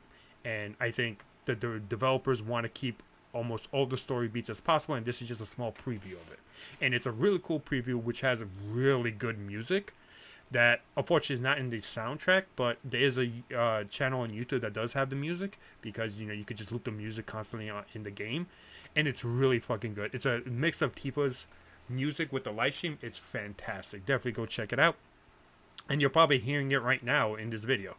But essentially, she goes through this event. She then witnesses what's happening in the live stream. You see the white whispers and the black whispers fighting each other. You see the weapons engaging or like being there to combat whatever Sephiroth and Jenova are doing. You see, and then all of a sudden Sephiroth appears. He prepares himself. He goes in. He tries to stab. Now it's debatable whether or not he's trying to kill her here, but he misses. Right? He misses. He tries to stab her through the large material, the belly of the weapon, and he misses. So what then happens next is that he tries to kill the weapon, and Tifa starts to drown essentially. But I think this is a very important clue to essentially what happens with another story beat. So the weapons are come to life because the planet realized the threat that's happening with what happens at the Northern Crater. So the weapons themselves play a big role in the last act of Final Fantasy VII. And one of those, actually two of those weapons essentially do something that I think, whether it's on purpose or pure coincidental, but in the sake of argument, I'm going to say it was on purpose. So just to let you know, this is just a theory, so it could just be all pure coincidental that this is happening. But there are two moments where two weapons decide to help Tifa in some form or capacity. The first instance is in Junon, where Tifa is held prisoner. The weapon that attacks Junon breaks apart a hole in the giant weapon that resides in Junon, and basically gives her an escape route. And she uses that to get onto the highway, and they escape. Then she eventually finds Cloud immediately, and then, wants to be next to him in order to, try to find a way to help him in some sort of capacity, because at this point, she's really trying to handle all her emotions about everything that's happening, and Cloud is the last person that has any sort of connection to her from her childhood, from her life before all the main story stuff happens. So she's essentially wants to be there to try to help him in any sort of capacity. Then we see another weapon show up. This weapon decides to arrive in Midel as the live stream tries to erupt from below. So this is where I think this weapon specifically is there to hold off Tifa from leaving early. The reason being is that if she leaves early, then it's too late for the live stream to erupt, and Cloud and Tifa fall into the live stream to, cause that big event from occurring where Cloud's mind is finally put together. And I think the purpose of the weapon showing up at Midel, I'm sorry if I'm pronouncing it wrong, is to make sure that event happens. And it is because of the live stream itself, which I think is a sentient being, is controlling those weapons to make sure that Tifa gets the Cloud some way or another. It may come off as it's a pure coincidental, which it might be. But I think the live stream is trying to communicate, or is communicating with the weapons, because it can't actually interact itself with the people on the planet, and it's telling them to make sure that those two enter the live stream so that they can fix Cloud, because at the end of the day, Cloud is the one who will essentially be the one to stop Sephiroth, so that then Holy can activate, and then as well as the events that happen at the end of Final Fantasy VII. So in Rebirth, the fact that they are showing us a small preview of it, I think is really cool. And I think it's trying to convey that this event, the same events will happen, and that Tifa is having some sort of connection with the live stream in order to have this play out. This isn't me saying that Tifa is going to be real, like she's some form of Cetra or anything like that. She's not that. The live stream understands what it needs to survive. It understands what it needs to do in order to, protect itself and save the planet. And it understands that both Tifa and Cloud are essential to that, because Tifa is going to be the one to help Cloud recover his memories and essentially stop Sephiroth. So the live stream is telling the weapons to do all this stuff in order to get Tifa to Cloud, and then that event happens. So, but in Rebirth, we're seeing it early on, because I think the live stream is trying to showcase to her that she is going to be connected with the live stream in some form or way. And we see it kind of in Cosmo Canyon, where when the weapons cry out, she's the one who's hearing it as if it's like a soothing song, right?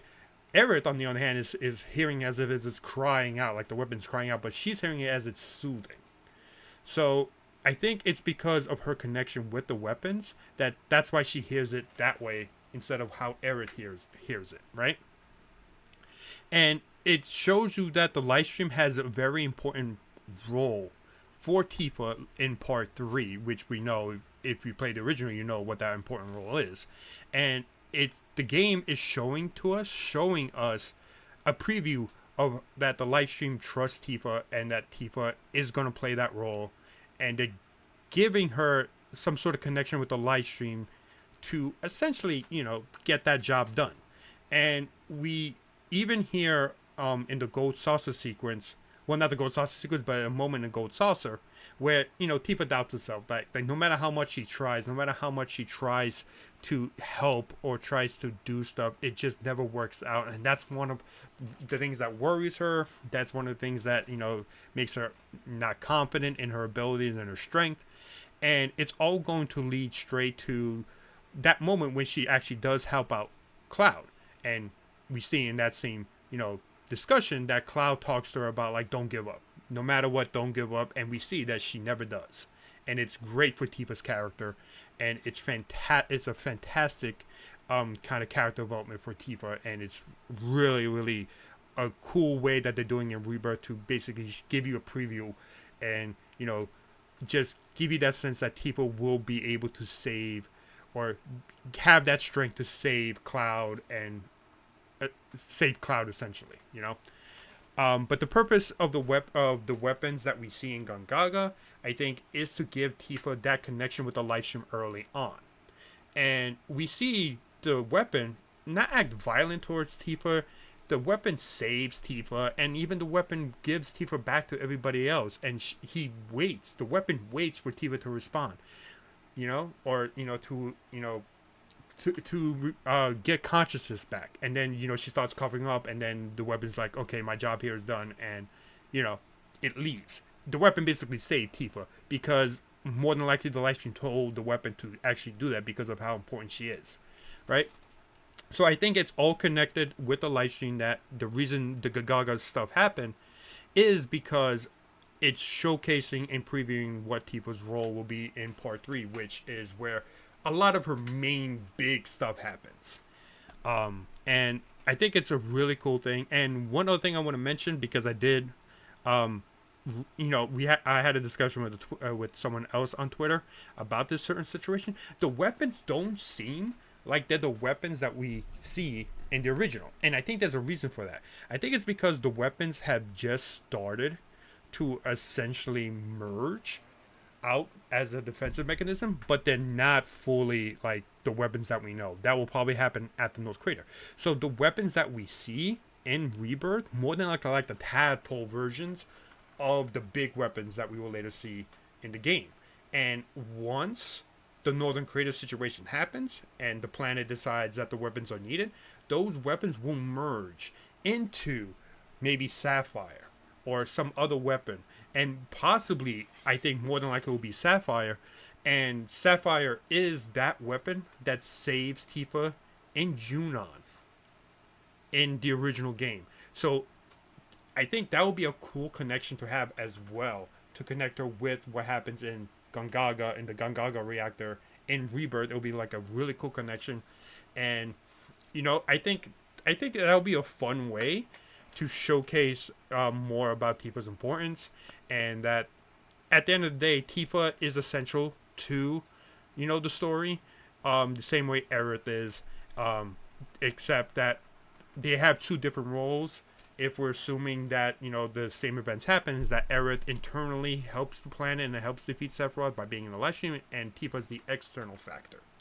So we have one heroine of, you know, the protagonist, and you have one heroine of the planet, and they both are there to help save the planet and the live stream, and the live stream knows this and is trying to not only showcase it in the game, but try to influence it through them. Because again, the live stream cannot, or I don't think it has ever like directly influenced something, but they use something else, such as the weapons, the white materia, because those are like essentially stuff that the live stream can connect with the people on the planet, while it cannot directly connect with people on the planet, you know, on its own.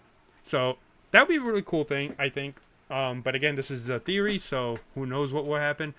I do like the touch that they did with Gongaga chapter. I think it's one of my favorite chapters, and it just shows so much about Tifa as a character that I really enjoy, as she's one of my favorite characters. And I think her role is definitely going to be really, really goddamn big. And, you know, despite everything, despite this, you know, the live stream communicating with Tifa is still one of those characters that didn't like get some sort of help on the live stream. She did a lot of hard work. The amount of stuff she had to go through after Nibelheim incident, which you can read in Tracer 2 Pass, showcases just how resilient, how tough she is, how amazing she is to go through so many stuff at only 15 years old, to then start up, you know, Seven Heaven, and, you know, have that bar, have a business. And she does all this through her own hard work and determination and the friends she made along the way. And this whole thing with the live stream just showcases, I think, the live stream's faith in Tifa and what her importance is, and it just amplifies her character arc more so than the original might have. And I think it's going to be a very, very beautiful scene to see in part 3. So let me know what you think. Again, it's a theory, so if you agree or disagree, let me know in the comments. I would love to hear your words and thoughts about it. And hopefully you enjoyed this video, and I'll see you guys next time.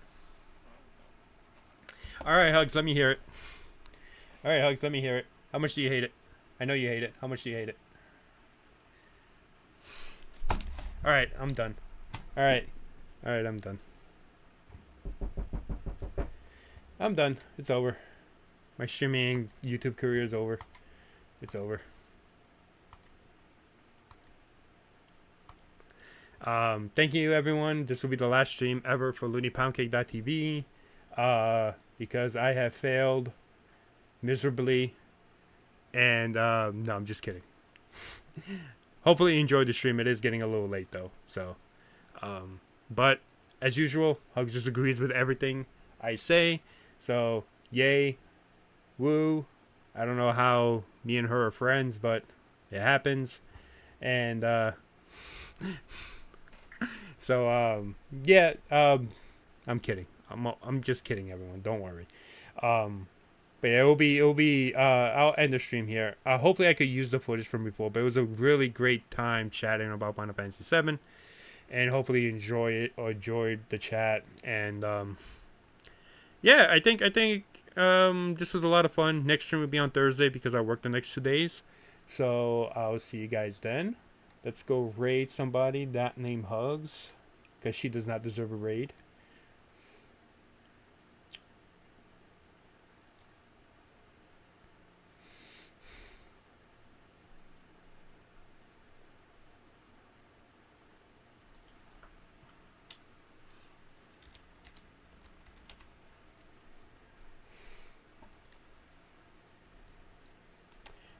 All right.